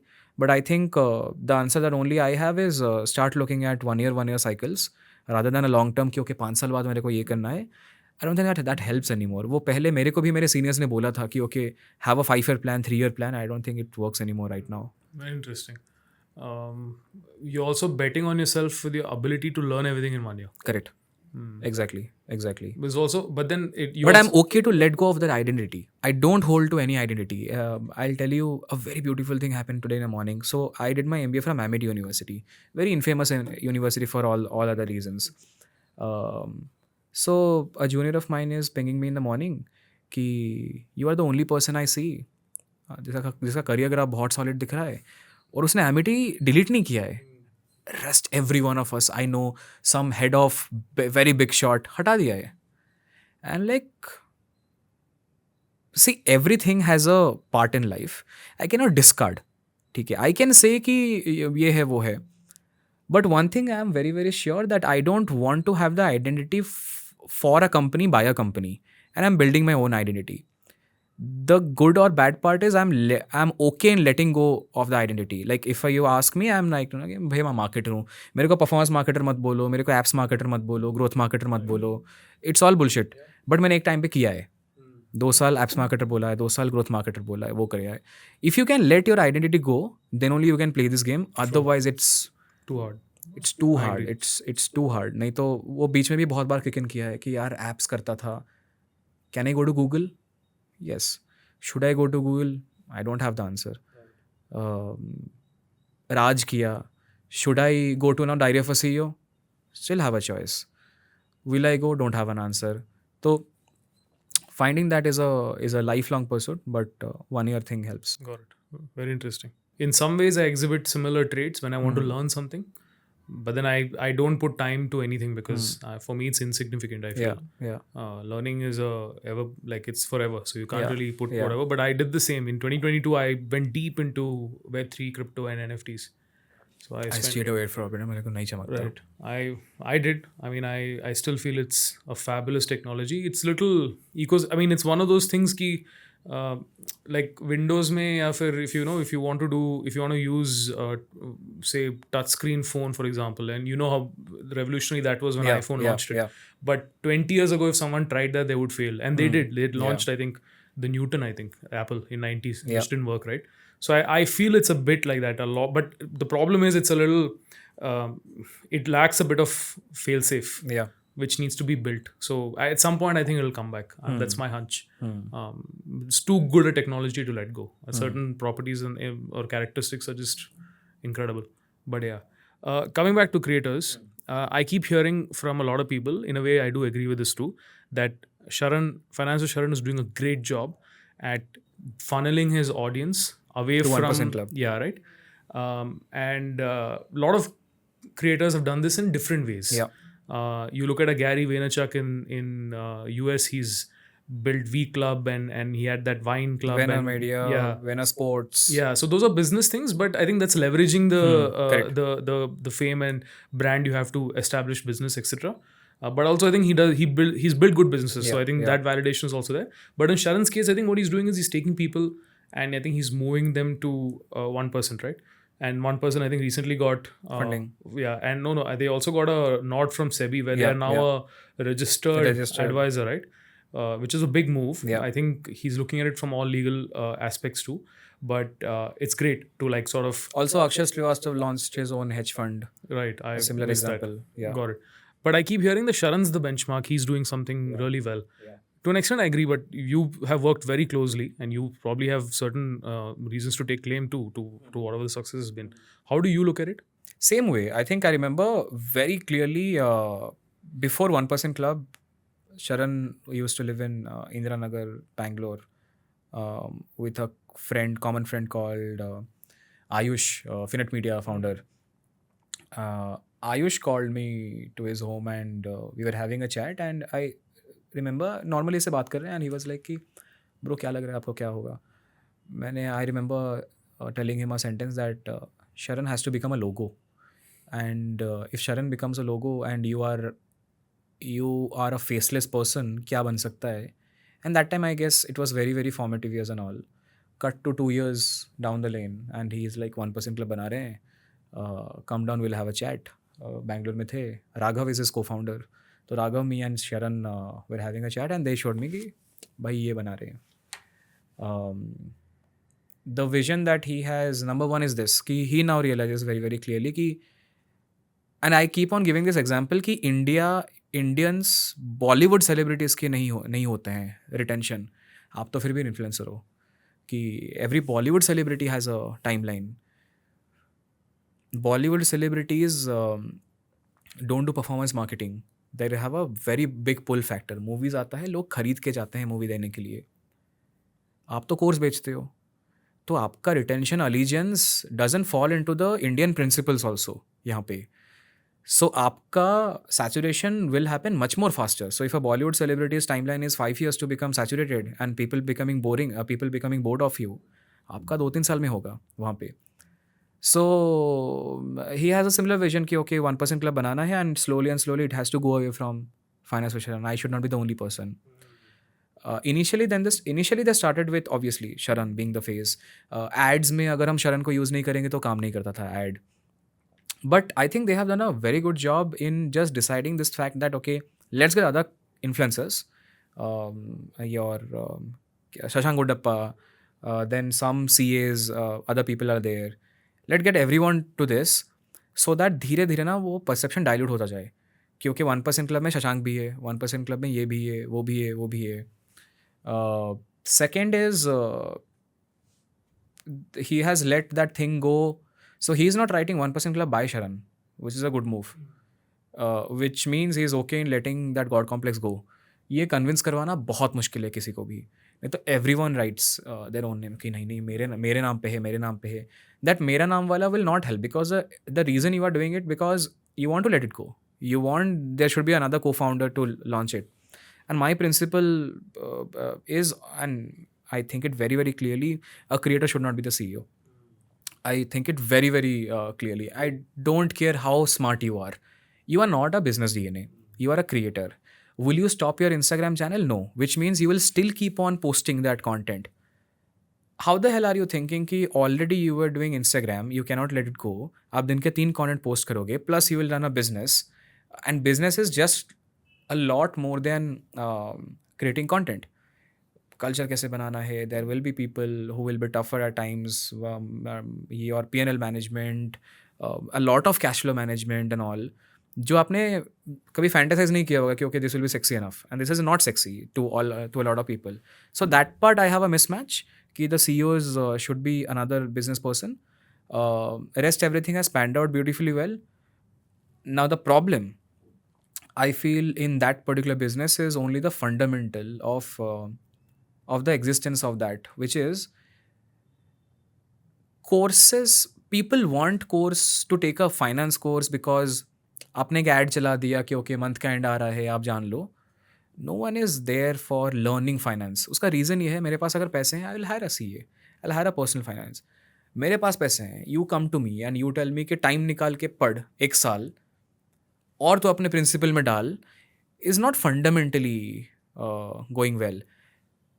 Now the SEBI regulator allows them to put advisors. So अब now I'm not working with them, but बाहर से मुझे ये लग रहा है कि I think वो course business dilute होगा. Advisory will kick in. Personal advisors, which is the gameplay of your Deserve. Your Deserve also got a massive funding.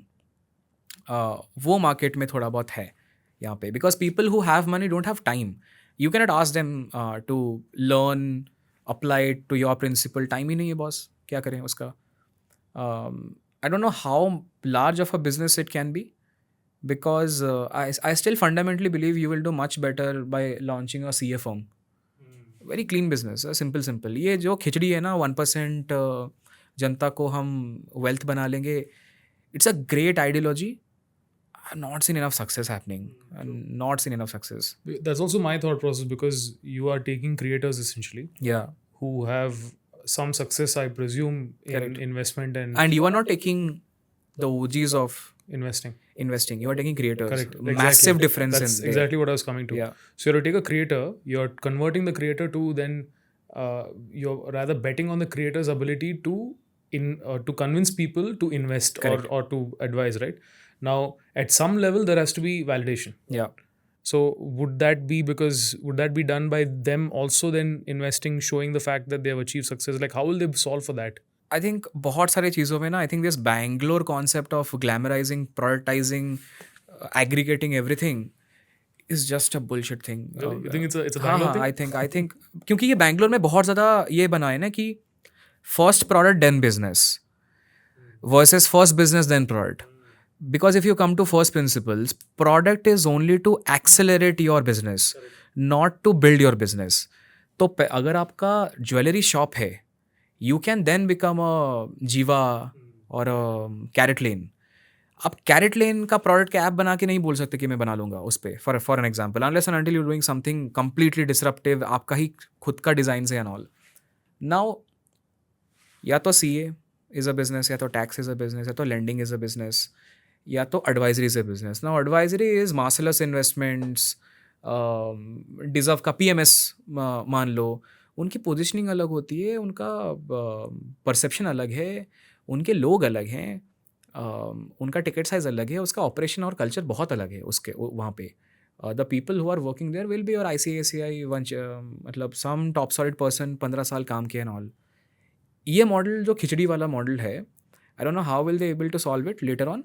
Looks to me, because right now they have some hiring, they have done some hirings, the hirings look senior. The advisory hirings that they have done is not creators, it's very very senior. But IND money ने attempt दिया था and they failed at it.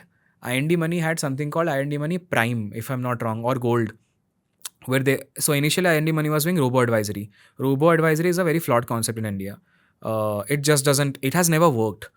काम कर गया तो अलग है, which is कि 300 रुपये मेरे से लो और मेरा पोर्टफोलियो देख के बता दो, okay this insurance you should move to there, okay you should be rebalancing your this thing and all, because robo advisory works on a very flat algorithmic concept कि स्टैंडर्ड कॉन्सेप्ट लगा दिया. You don't know what my background is, my mom is बीमार, मैंने data कहीं दिया, feed नहीं किया है, maybe I need liquid fund. अब वो ह्यूमन ही जान सकता है, वो ह्यूमन सुनेगा मेरा वॉइस, में थोड़ा लोड साउंड कर रहा हूँ, पूछेगा क्या हुआ. There is a lot of those consulting, और आप कंसल्टिंग को नहीं डाल सकते प्रोडक्ट के अंदर उसको. Robo advisory is gone. Now come to the other advisory which is internal salary पे लोग रख के करना उस पर. That game is very different. वो आप you know Marcellus Investment, Saurabh Mukherjee by any chance, a very big shot guy. You look at the hiring philosophy, you will get a very big sense कि ये लोग क्यों चलते हैं. The people who give them the money वो कौन से type के लोग हैं. They are not these early digital people who have got, They're seasoned. they are seasoned पूरा, मतलब this is family wealth. भरोसा कर रहे हैं 20 करोड़ देंगे काम संभाल लेंगे. ये क्या, ये 1-1 लाख के टिकट साइज हैं. I am earning let's say 3 lakh salary, 1 lakh दे दिया भाई संभाल ले उस पर. तो that's why just told you it's slightly glamorous. I don't know how will they able to solve it, but India में सक्सेस थोड़ा कम दिखा है. Unless you treat it like a funnel, ना top level में you teach courses. So right now they are doing funnel. Right now they are doing funnel. I am saying funnel has never worked. If your perception is teaching, फिर आप बोलते हो मैं advisory दे देता हूँ, that is the problematic area. You maybe create separate sub brands that might work, because like this house of brand concept, ये क्यों आया? Because someone inherently believes that the moment you say मेरी company ये करती है, वो करती है, वो करती है, वो करती है, तो ये हो गया. आप रिलायंस को ले लो, रिलायंस ज्वेल्स बोलता है, रिलायंस बोल के थोड़ी सब कुछ चिपकाता है उस पर. They are also house of brand. उसमें common brand I have not seen enough success working like that. Also this is panning out in agencies as well. Like I have always been in this dilemma, जो शायद मैं उस दिन बोल रहा था आपको, बट देखते हैं कैसे पैन आउट करेगा. That should I keep only Buzzlab for content, and if I'm doing performance marketing, should I call it X by Buzzlab?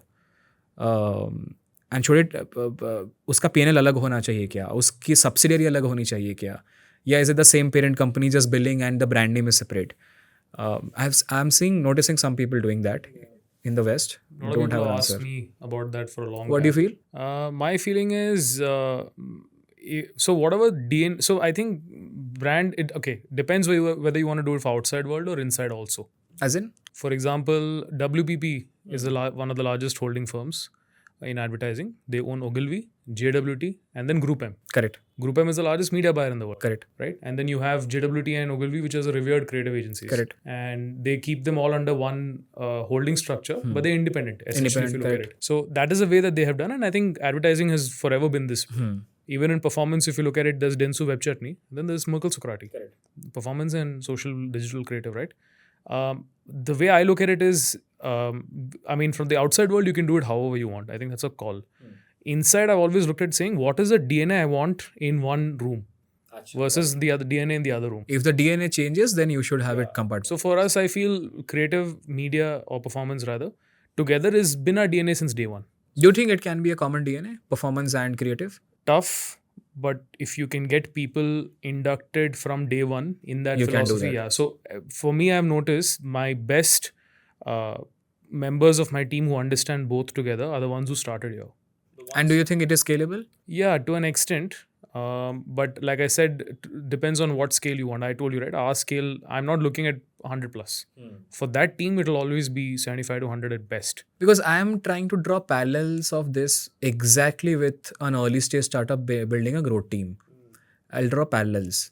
Growth concept, and you have read Andrew Chen and all, right? Growth concept came with a simple philosophy that बहुत सारे हजार approvals नहीं चाहिए. CD approval ले रहा है brand approval ले रहा है CMO का, CMO अप्रूवल ले रहा है CEO का. We want faster execution, so what we will do, we will create a separate growth team. They will operate in a growth pod structure कि okay small projects form कर लिए, सारे layers हटा देंगे, सीधा वो अप्रूवल लेगा जाके CEO से, and they will launch it. No one can question them. Good part, I have been very fortunate. India में बहुत कम कंपनीज हैं जिसने ये अटेम्प्ट लिया है. पॉकेट एज में था. My other co-partner at the growth, he was a developer. I had the opportunity as a marketer to work with a developer and build campaigns with a developer. वो बहुत अलग thought आता है. Like I'll tell you a very beautiful incident. वो पता नहीं क्यों दिमाग में अटका है.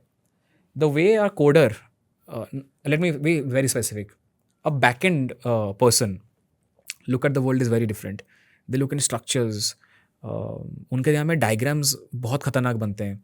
आई रिमेंबर हैविंग दिस कॉन्वर्सेशन, तो I think it was my 8th day and this guy was a senior, very very senior. तो लोको का वो मेन बंदा था, सो ही बिल्ट लोको. ऐसे बैठे हुए हैं, ही टेल्स मी, सिंधु अगर एक कम्युनिटी बनानी है, क्योंकि डिस्कॉर्ड तब चल रहा था, फिल्टर कॉपी है, कम्युनिटी कैसे बनेंगे. तो मैंने पॉज लिया एंड आई वाज लाइक, एक चैनल होगा, ये होगा, वो होगा. बोले वो तो तूने एप्लीकेशन पे आ गया, बेसिक्स बता, कम्युनिटी कैसे बनती है. तो फिर मैं सोच रहा हूँ, मैंने कहा कम्युनिटीज़ होते हैं, सब कम्युनिटीज़ होते हैं, ये होते हैं. तो उसने कहा नहीं, फर्स्ट प्रिंसिपल पे आते हैं, and these are his lines. उसने कहा let's look at a neighbourhood.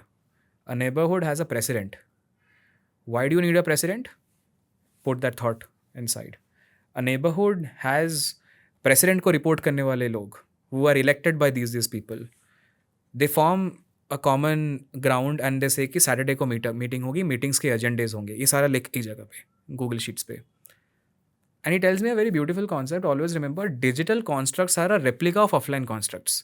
If you don't know how offline work world, and if your playbook is मैंने ये डिस्कॉर्ड सर्वर पे ऐसा मॉडल देखा था और मैं छापूंगा, is a wrong ideology. उसने कहाँ से देखा है ढूंढने की चालू कर. You will always find the last person who implemented और the first person who implemented is from a common ground. और वो कॉमन ग्राउंड हमेशा ऑफलाइन से ही आएगा. और वो ऑफलाइन का प्रिंसिपल अगर आपको ये कहता है कि the society structures in this way, कि there is a male who is a president, then you know you will have a male who is a president. आप उसमें ज़बरदस्ती का जेंडर इक्वालिटी नहीं घुसेड़ोगे, क्योंकि सोसाइटी का रेप्लिका वही बोलता है, लेट्स से. एंड कुछ रीज़न होगा जिसके लिए वो मेल है, फॉर ऑल इक्वालिटी एंड ये कॉन्वर्सेशंस कीपिंग असाइड. वहाँ पे let's say it is not democratic, it is voting power होगा ओनली 4 लोगों के पास. वो कॉन्स्ट्रक्ट कैसे है? Try to implement those similar rooms. And then the analogy comes, Discord and Slack are like schools. You have a principal, you have classrooms have sections. You remember A section में ना बढ़िया पढ़ाई होती है, F section में कम पढ़ाई होती है. क्यों? क्योंकि A to F has been designed in that way कि आप डिसेंडिंग ऑर्डर में रूम्स को लगाए हो. So then can you build a Discord room where Discord server where there is a principal. Principal has assigned class teachers of every classrooms. The class teacher is the one who has decided कि okay मेरे room में कौन बंदा entry ले सकता है, and what is the entry barrier? Is it CIBIL score? Is it past marks? Is it pedigree? And then you build. Then आपका दिखता है. So आप अगर आप ये कॉन्सेप्ट को समझते हो और आप देखते हो, then you apply those first principles to any digital, you will see all good communities are locked. SEO वाले कम्युनिटी में अलग, परफॉर्मेंस वाले भी बाइफर्केटेड, परफॉर्मेंस D2C अलग, परफॉर्मेंस एप्स अलग, perform much better way versus खिचड़ी करके डिजिटल कम्युनिटी आपने बना लिया उस पर. So that was my first conversation. जितने भी चीज़ें बनी उसके बाद, now you get the DNA of that. The DNA was there were only 5 people in the growth team. उसके बाद नहीं स्केल हो पाया, बिल्कुल नहीं स्केल हो पाया. And every time I have looked at things, I am always like, lean team, merger, left brain, right brain always works at a certain scale. Myntra जब आप बन गए ना, तब कंपार्टमेंटलाइज होना ही है. और वो खतरनाक लेवल पे कंपार्टमेंटलाइज टू दैट एक्सटेंट कि you will have a Google ads expert separate, you will have a Facebook ads expert separate, not even a single media planner उस पर. It might be bad for their career because they will be stuck. But Myntra cannot do anything else, वो करना ही पड़ेगा. So it's the matter of scale, which is true. So this is what I said na the beginning ki where you start with influence. For me, my thought process has been ki if you're a very good marketer, let's assume, and if you're a very good agency, how do you define a very good marketer? I think ability. So for me, it's very simple. Initially I soul searched it, but now I have the answer for it, which is, can you set a goal, get everyone to align on the goal, and can you achieve the goal? It's simple. Why do people go to gym and not lose weight? Because they don't know how to set goals. Because they either overset it or underset it. Underset tough, but mostly overset. Then they don't know the process to get there. Simple. And everything in life can be traced down to that. Do you have the ability to set a goal, which also comes from... So in marketing context is a little different because you have to factor for external influences, which is the market, the client, the resources at hand, etc. But you have to factor for those and also take your team as one collective, which is a client side and yours, and then say, what is our capability? It's an honest question to ask. Like I tell the team here as well, right? Which is when we started the podcast, they said, oh, you should put out one clip every single day, one micro every single day. I said, great, I'm for it. But can we today with the bandwidth we have do it? If you can, then let's do it. If you don't, then let's not do it. That's also a call. Setting. Yeah, exactly. So it comes from there. And because I think a lot of brands and marketers fail at the goal setting because they set things that they can't achieve. Yeah. So then everything from there is going to be a wrong step, right? So I think there's a problem of that. If you're running an agency, let's assume the best one in town, in the country, assume Coke is your client. Pepsi will never work with you. That's just how in the top 1% of the advertising marketing community or the brands operate. So the whole idea and performance is the reverse, which is, oh, you do D2C. How many in D2C? Now you... So, right, it works that way. You do skincare. So can you do me? Exactly, right? So which is like a very interesting phenomena actually in the market. Sometimes it hurts us because on the brand side, we're working with a brand, which is basically, or on the performance side, we're working with a brand, which is, say, maybe in beverages, let's assume. And then we want to switch and pitch to the competition for brand. And they don't want to work with us because we have somebody else, they count competition in the portfolio. Say that again. Yeah, well, competition in the portfolio, right? So that's a problem. And we suffer from that too. But I think the way I look at it is that if you're a marketer, you should be able to solve marketing problems. And then it's a function of what strategy you use. Because for me, the most exciting thing was the fact that there's variance in the context of what you're trying to solve.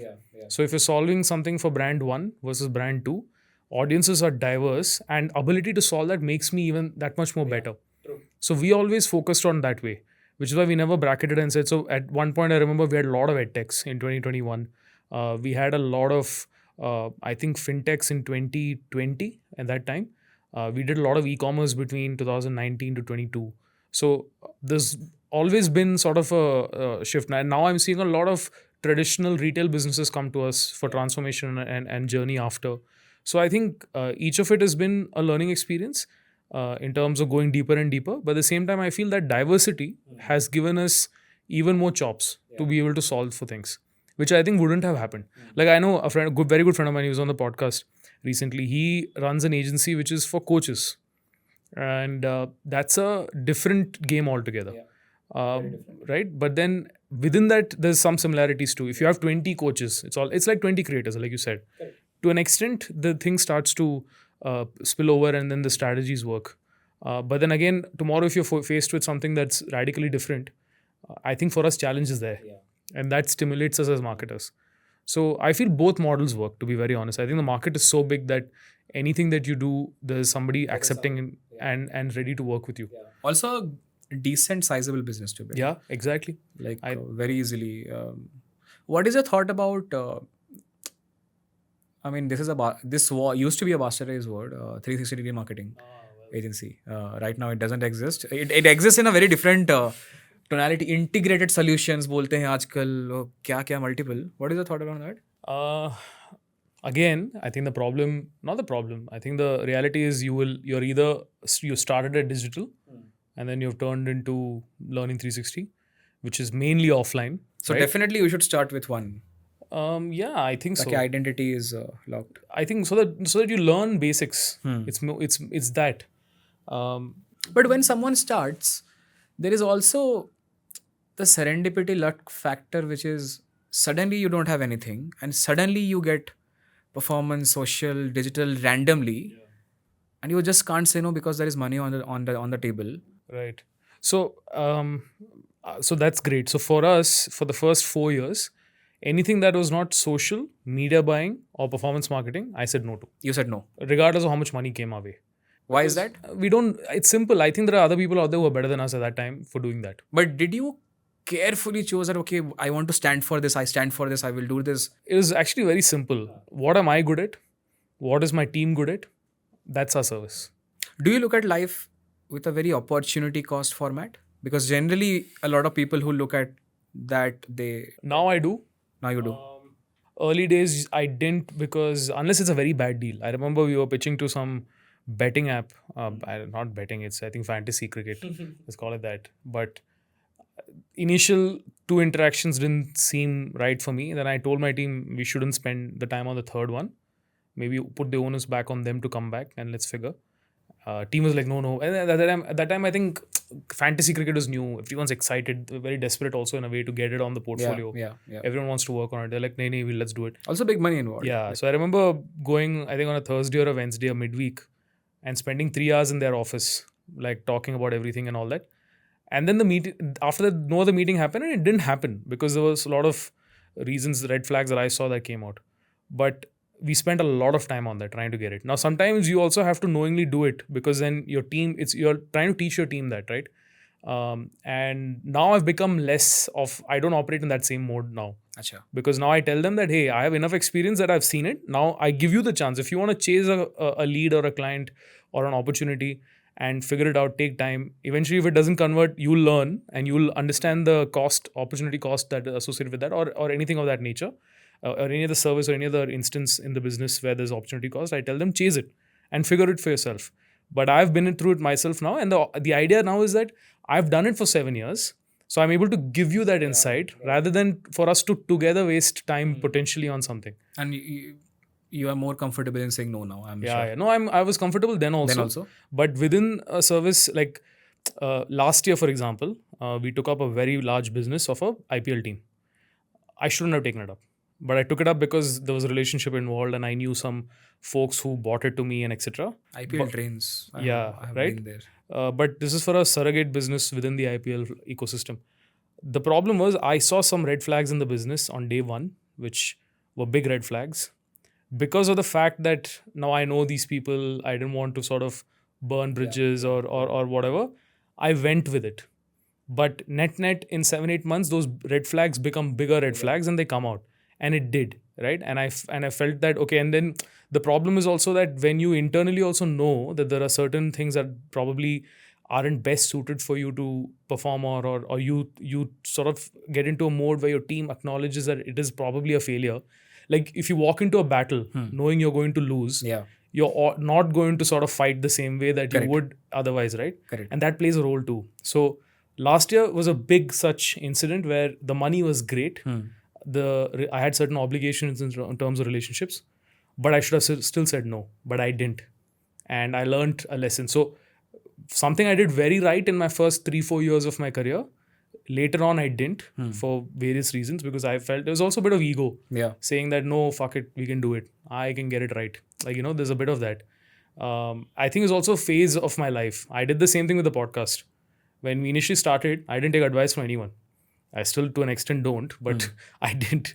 And I looked at it and said, there's so much ego saying that, oh no, I'll make it work, I know it'll happen. Like certain things, but I also have to put in the effort accordingly to make it happen. Sure. Which I wasn't. So I think I was in that phase of an ego as an organization and myself, where we were sort of making those bad decisions.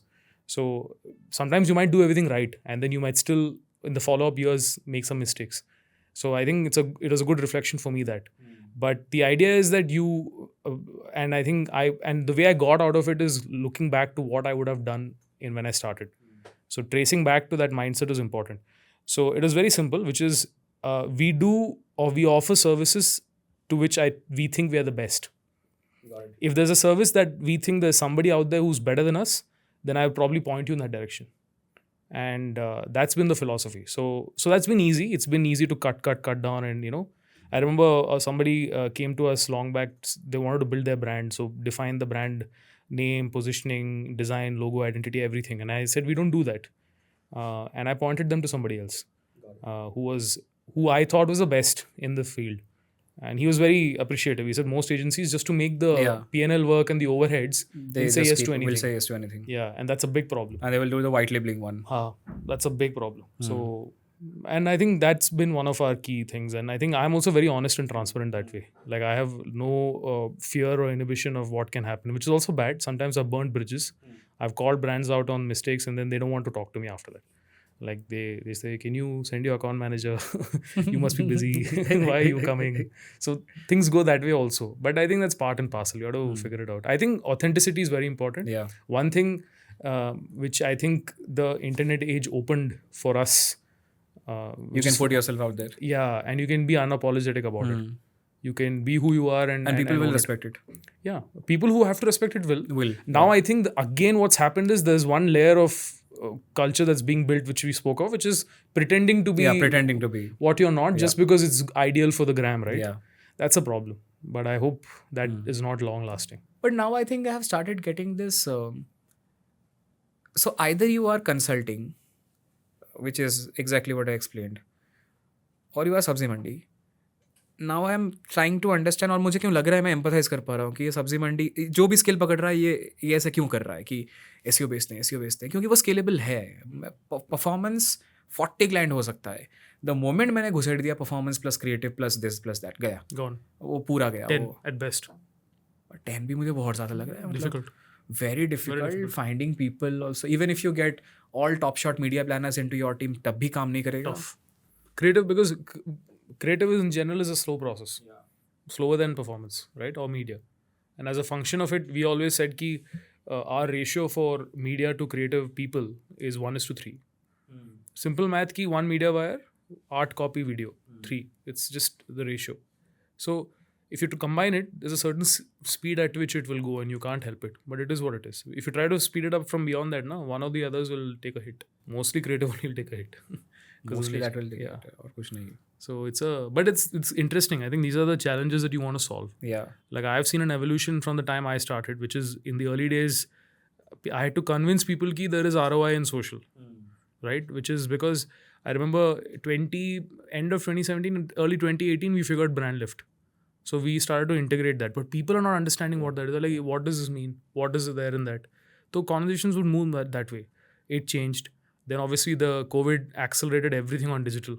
Everybody wanted to rush into performance marketing. So everything became performance oriented. Yeah. Now we're seeing a shift back to creative because I think it's cyclic. In 2 years, I think people will go into something else. It's a matter of time. Yeah. So right now, I think everyone is trying to crack, or rather they're confused because they're over investing in media, in digital or in performance specifically. And I remember I shared something with somebody yesterday, which is an article from Adidas in 2018 or 19, where they said we made a They, mistake, we I've overinvested seen in that. performance Yeah, marketing. yeah, yeah, But that is to the context then. yeah. And I think for whatever reason, I think their business is too large. Yeah. So they, even if they have felt it, it doesn't mean anything for any Yeah, other brand correct, in the world. correct. It will be a wrong Yeah, translation. exactly. But they realizing that is important, because I think nobody buys Adidas because they saw ads on Exactly, Instagram. exactly. Never happens, Yeah. right? So that's a very interesting insight for brands to build their own narratives through, or their own communication through. So now I'm seeing that, which is what we just discussed, right? Which is performance creative is a new hot thing. Everybody wants to do it. I'm sure you also are getting a lot of, say, inbound inquiries asking people to do it. What's your take on it? I had a theory which I told you the other day, which is 2018. They said all Facebook Meta measurement is CPM now. That's the first clear sign that everything is becoming TV, and it's only a matter of time.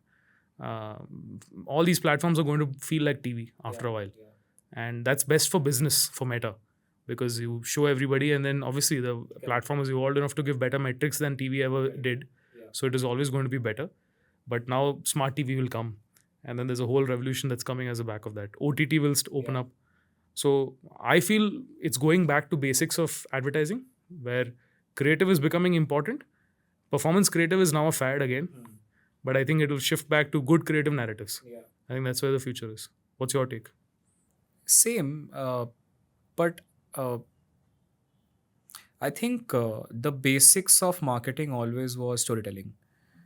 We lost that in some time between maybe 20, not 17. COVID was screwed up, and we lost that because I think okay, there is a certain thing as well. I think we are still the slave of the algorithm because the ad is going to the same place. So if the mood of the nation is desi creative, I have to follow that mood because I sit under the digital culture nuance of that particular platform. So I cannot violate that. तो बीच में चल रहा था sales he, like for an example, catalogs are working great for D2C. And if you ask yourself कि bloody catalogue कैसे काम कर रहा है, ये तो वाइट बैकग्राउंड है, प्रोडक्ट दिख रहा है, इट्स प्योर सेल्स ही, swipe swipe swipe. I have a theory, और दिखाओ और दिखाओ और दिखाओ is the central emotion for which the catalogue is working. Not कि क्रेडिट बढ़िया है, क्रेडिट बढ़िया है, क्योंकि डेफिनेटली क्रेडिट बढ़िया नहीं है उस पर. So now if you are able to get the subline central things, I can put out a reel which is a jittery shot of jumping prods and say कि 30,000 collection, do a test. If that works, then your hypothesis validated कि मेरा catalogue काम कर रहा है उसके लिए. Which means मैं कुछ चीज़ों को चैलेंज नहीं करूँगा. मार्केट में ये चीज़ चल रहा है, I'll just flow with it. Good for the thing, good for the business. But storytelling can still fall there. तो स्टोरी टेलिंग का मतलब ये नहीं है कि वही वाला कि फॉर्मेट की ओके बिल्डअप होगा, कुछ आएगा, सस्पेंस आएगा, उसके बाद ब्रांड आएगा and all. You can have a math of whatever is working and put stories in between that and all. Good part we are coming back to the main line which is stories that you remember will build a brand. Very, very simple concept. But my take has changed with time, which is clear. I have started looking at creatives from a funnel perspective. Top of the funnel, you can do things that people remember, build trust, because that is the first touch point that your brand got introduced, and don't measure it with an ROAS perspective. And only have retargeting ads as pure catalog, pure salesy, talking about sales communication offers, measure that by ROAS, then total को blended ROAS से calculate करो और एक math निकाल लो. Which means traditionally all performance marketer को कभी भी funnel समझ में नहीं आता था. रीटारगेटिंग ऐड का मैसेजिंग सेम है, top of the funnel add का मैसेजिंग सेम है, कॉपी में कोई चेंज नहीं है, क्रिएटिव के नाम पे खाली कलर चेंज कर दिया है. The reason is you genuinely don't construct a narrative of a story telling of a person through journey. इंसान पहली बार आया, मैं उसको क्या बोलूँगा, like a sales person. Door में एंट्री करते हो, पहले बोलता है चलो ग्रीटिंग करता है, ये बोलता है सर यहाँ पे ना 1000 कलेक्शंस हैं. Yesterday only I met a CMO. He was telling me a beautiful analogy. Sales के dialogues को एक Google sheet पे लिख, तेरे को pattern दिखेगा. And your sales follow a reverse funnel. 2000 collection है अपने पास, आपको क्या देखना है वो बताएगा. रेड कलर, ये कलर, वो कलर, वो कलर. अच्छा, हमारे पास रेड में 5 वैरायटी हैं, कॉपी निकला. अब आपको और क्या देखना है? अच्छा, रेड में ना ये नया लेटेस्ट कलेक्शन आया हुआ है, 30% ऑफर चल रहा है. सो द ऑफर कॉन्स्ट्रक्ट नीचे तक आया, ऊपर से नहीं आया. Story telling is this. So story telling is in funnel, not on narrative. यहाँ पे मर्जर बैठता है कि ब्रांड वाले को आपको पुश करना है to think in funnel perspective, performance वाले को पुश करना है फनल के अंदर से क्रिएटिव सोच. ये दोनों अभी ब्लैंकेट सोचते हैं, पूरा ब्लैंकेट. सारे ऐड सेम दिखते हैं, सारे के सारे ऐड. तो सडनली अभी जो कॉन्स्टेंट चला ना, यूजीसी ऐड चलाओ, वो भी और एक नौटंकी है. All UGC ads look the same, top of the funnel में सेम है, बॉटम ऑफ द फनल में सेम है. तो and you then villainize 4 Ps of marketing, Philip Kotler of the world and everything. I think उसका reason ये है कि if launching, so you got a brand, if you launch the campaign in 5 seconds, you are bound to fail. Simple. क्योंकि आपने time नहीं बताया.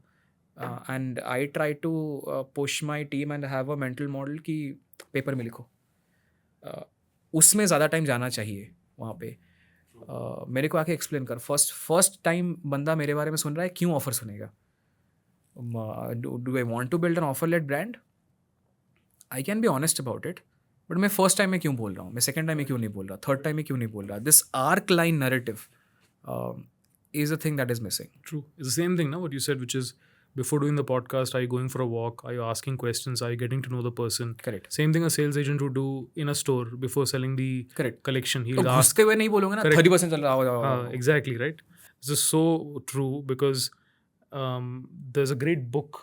I don't know if it's sitting over here on the table, but it's Gary Vaynerchuk's book, Jab, Jab, Jab, Right Hook, if you've read it. So I actually happened to read it in 2015 or 14 or something. So I picked up a lot of the cues on how social media works. However, that's all changed now, but fundamentals then was there, and it's written from a marketing perspective because I think back then people were trying to consciously see how can you leverage social for marketing now. So the context was more stronger. Today it's more of how do I build on social. It's the topics have changed a bit, but he spoke about it very well, and he said ki you should give in terms of value and then ask. Yeah, true. I mean, you can have very clear cut strategy where you are like, my social media is not there for sell. My social media is building top of the funnel, which means my measurement is मैं max out करूँगा top of the funnel को. मतलब मेरे को 10 million impression चाहिए, 20 million impression चाहिए. I will not measure it by ROAS. The job of that is, मैं performance वाले को नहीं बोलूँगा टॉप ऑफ द फनल बना. Only do retargeting on top on your performance. So these silos have to be bridged very very soon, like ASAP. नहीं तो बहुत सारे पैसे लूज हो रहे हैं मुझे लग रहा है यहाँ पे. And that's where the beauty of the thing is, like, if social media is designed for network effect, for shareability, not for watch a video. Like again, reels का format is आप ज़्यादा देखोगे. रील का format is ये नहीं कि आप video देखोगे, प्रोफाइल पिक्चर पे क्लिक करोगे, फिर जाओगे लिंक इन बायो पे क्लिक करोगे, देन क्यों ज़बरदस्ती का लिंक इन बायो एट्रीब्यूशन कर रहे हैं? It's a wrong metric for the social media manager, आप उसको फायर करोगे. It's a wrong metric for the growth person, आप उसको ही फायर करोगे. So you and I can't be the only people in the world who understand this now. हाँ, there will be others also. But commonalities क्या है? First principle से और कुछ नहीं है. So great. So but why don't you think more of this conversation is had? Why don't you think people are doing it? I have a theory on this, but what's your take? I think first principles is very hard. People are just proving the salary, not seeking truth. I just honestly feel that. So my theory is similar, which is the fact that nobody wants to take the pain of going through the trouble and the hardship to change and convince people that this is the right way. I think it fundamentally comes from that. It's all the same reason why people who are unhappy in marriages are still in marriages and relationships. It's the reality of this, right? People hold on to comfort. It's very, so I speak to a lot of people in the film world in Bombay, and they say something very similar, which is and which also is one of the other reasons, which is if you think of creating content or a UGC creative ad or a performance with the thing that, oh, this has to be viral, this has to do 100 million views. Like, Yeah. if those are your metrics, and which is what films today are, right? In Bollywood, they say you need to do 100 crore 500 film. crores, ye हाँ, crores, wo crores. 100 crore, 200 crore. They start thinking that way. So there fundamentally there's a flaw, Yeah. because you're not making, because at the end of the day it's art. Yeah.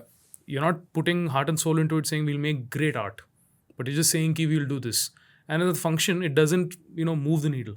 So I think there's a combination of, I think these two are the biggest reasons. One is people are comfortable, don't want to take the pain of changing, and the goal setting is wrong. Yeah. But the pain is very high. Yeah, like, of like course. I do empathize also with all the CMOs. Yeah, my god. Where your founder is not understanding marketing, convincing him or her, CTO फिर घुसा हुआ है, क्यों करना है, because he's also co-founder, पैसे लग जाएंगे, क्या एट्रीब्यूशन है, ROAS क्यों नहीं आएगा, how much of confident you are कि ROI आएगा. फिर सामने वाला डाउट करता है कि इतना मगजमारी कौन करेगा, जाके मेरे को सोना है अच्छे से. So I do empathize because it's a salaried model. उनका क्या जा रहा है, कंपनी चले ना चले. सो True. It's a huge. There's no answer to that, unfortunately. I think the more we make marketing ROI centric, the more challenging it will be. True. For people to ask real questions and take out real answers. True. And that's why that's also the reason I left a full-time job and I'm like, मेरे को नहीं जाना है, because I'm not able to align my core personality. My core personality is मैं largely truth seeker हूँ. Not for just this. Like half of the time I'm Osho listener, and the other half of the time I'm a capitalist trying to understand how money works and all. So that personality is a very hard personality to just jump around वहाँ पे. But yeah, I think that is that helps honestly, and those are very less people who do that. But I think it's fine. A Pareto principle applies everywhere. True, very true. Applies everywhere. We've discussed in terms of creators, influencer, performance as well. What's your take on brand-led communication? You seem to be one of those people who understands that too, far more than anyone who understands that when they are from a performance background. Do you look out for brands who are doing great ads, great communication? Has any of these brands caught your attention? And if so, what is your take on, or what should, okay, I'll ask that question later. Let's see if you have any brands that have caught your attention for this. There are two worlds. One is the consumer internet world, and one is the non-consumer internet world. Let me define. I look at consumer internet world where product marketing sits within brand, which is a very new field. Right now it sits very here and there because, and आपको बोलूँगा आपको भी चमकेगा. If your brand manager is not owning CRM, email marketing push notification, because of brand का communication है, and your CRM email talks in a separate way, push notifications in a separate way, but my ATL is talking as per my brand book, ये पूरा flawed है इस पे. और वो अभी के लिए फ्लॉड क्यों है? क्योंकि आपका ब्रांड हेड अगर कॉन्टलो क्लेवर टैप नहीं समझता है, which is the not a lot mathematical brain but slightly analytical brain, then it is sitting with two separate teams. Right now in a lot of companies I have seen it sits with the product team. In some companies it sits with the product marketing, the performance marketing team, retention marketing वाले ले आए, brand वाला पूरा अलग सा काम कर रहा है उस पे. So there is this world yet to be bridged. ये ब्रिज होगा, बट ये ब्रिज होने में टाइम लगेगा, और इस ब्रिज को होना ही पड़ेगा.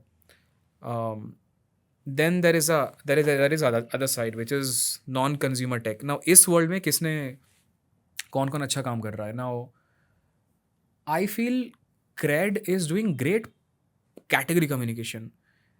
UPI कम्युनिकेशन उनसे बेटर मैंने किसी का नहीं देखा है. Like PhonePe UPI recall नहीं आएगा. गराज the category communication great, क्योंकि category communication is very hard because I have been on the other side. क्योंकि हमें categories मिलते हैं. Like at Jupiter I was owning the category of your remittance. ना मुझे बोला था remittance को बड़ा बनाना है इस पे. Now also this is a challenge. While I was thinking that, I think it was always easy for me to think Jupiter की branding versus Jupiter remittance की branding. वो एक बहुत बड़ा चैलेंज बन जाता है उस पर, क्योंकि उसमें मेरे को क्या लगता है, आर्ट में एक इशू है. आर्ट में इशू ये है, आप दूर से एक चीज़ देखते हो, आप उसका नरेटिव ड्रॉ कर पाते हो. The moment you put some substance into that, it becomes hard. Example, if you ask any college student to design some communication for whole truth, it will be easy. Versus if you tell them whole truth whey protein, it will be difficult. उसका reason है, whole truth is abstract. Whole truth whey protein is slightly substantial, कि आपको वे protein का market समझना पड़ेगा. अच्छा, इसका persona है, people take whey protein because of कि ओके बॉडी मसल कॉम्पोजिशन करना, ये करना, you have to learn those tonalities. Overall आपने पुराने कुछ कैंपेन्स देख लिए, थोड़ा बहुत चलो आ जाएगा, हाँ ये कर लेंगे वो कर लेंगे. उस पर क्रेड ब्यूटिफुली डन. स्पेसिफिकली अभी मनी लॉन्च किया, बहुत बढ़िया कम्युनिकेशन निकाला, एक्सेप्ट द जैज़ वाला पार्ट उसको छोड़ के एंड ऑल. US में I never thought writing good app store releases could be a part of brand book. Slack for an example, उस पे जिसको replicate फिर ये बैंगलोर इकोसिस्टम ने कर लिया, which is CRED and all.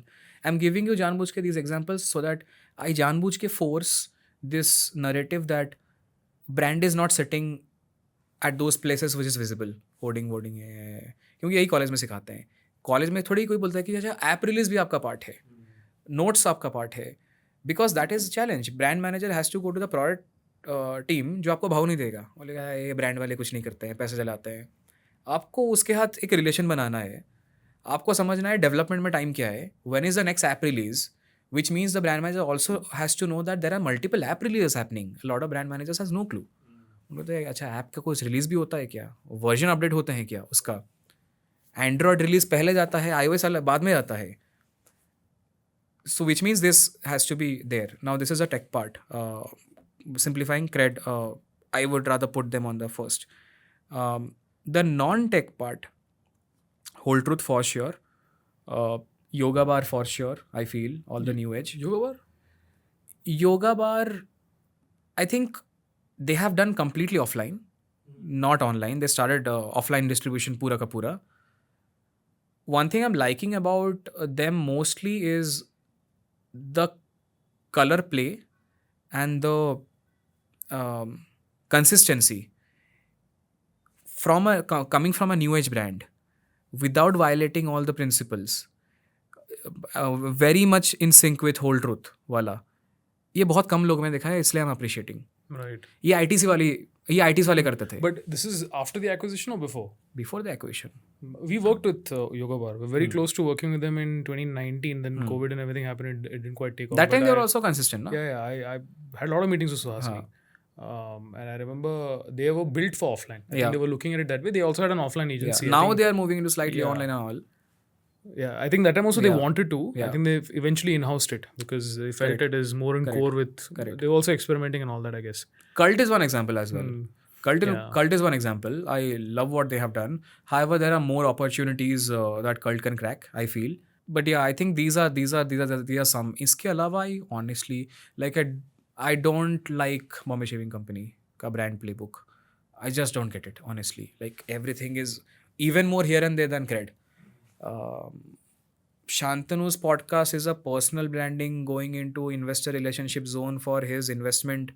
Has got nothing to do with Bombay Shaving Company, which is a low ticket, mass premium. वो कुछ there is no correlation at all वहाँ पे. This is, I think, spillover of fame will happen at some stage. Full spillover है वो. His LinkedIn personalities ये पूरा वो एक अलग zone पे जाता है. And I don't agree with becoming this woke as well. In terms of what I thought, he's quite conservative. Is he woke? आपने LinkedIn देखे हैं?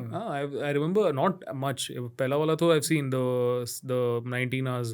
Which is the one he said? That 18 hours. There's merit in what he's saying. There's merit, of course. Definitely. If you've done it, you'll know. But it's not for everybody. Not for everybody. And so I looked at this from this. So do I agree with that philosophy? Absolutely, yes, personally. But a part of my marketing person says that internal कॉपकॉम आपको अगर team होती है ना, allow नहीं करती. 100%. It's like that. 100%. कि if you become a large company, like there are lot of things your Ambanis can say. कॉपकॉम टीम रोक के रखती है ना. मैं कह रहा हूँ ब्रांडिंग टीम क्या कर रही है, रुक जाओ भाई. True. You are gonna become IPO जाने वाले हो, तो you can just. Your Zip Electric founder is also going left, right, center and doing the same thing. Bhavish Aggarwal तो छोड़ दो, वो तो एक अलग जोन पे and all, but I am like ये कॉपकॉम नहीं है क्या इंटरनली, एक्सटर्नल कम्युनिकेशन पीआर कोई है नहीं क्या? And there are lot of case studies जहाँ पे founders have screwed up public market में कुछ बोल के, For sure. So many. a lot, but mostly there are this Zerodha is going through a big transition right now. Zerodha again is one brand, yeah. I Zerodha feel is, but I'm liking abhi wala Zerodha, where they are taking the content route, 01 YouTube channel. yeah, because for years they didn't have anything. For years अभी तो वो तो कुछ नहीं कर सकता ना, इतनी बार चिल्लाया है कि परफॉर्मेंस मार्केटिंग हम लोग नहीं करते हैं, zero cost. Now they can't start that ad also because they have Also a lot of regulations in that a lot category. of regulation. They're the only one who attempted 01 Fest, Yeah. Fintech Fest. कभी attempt नहीं हुआ था.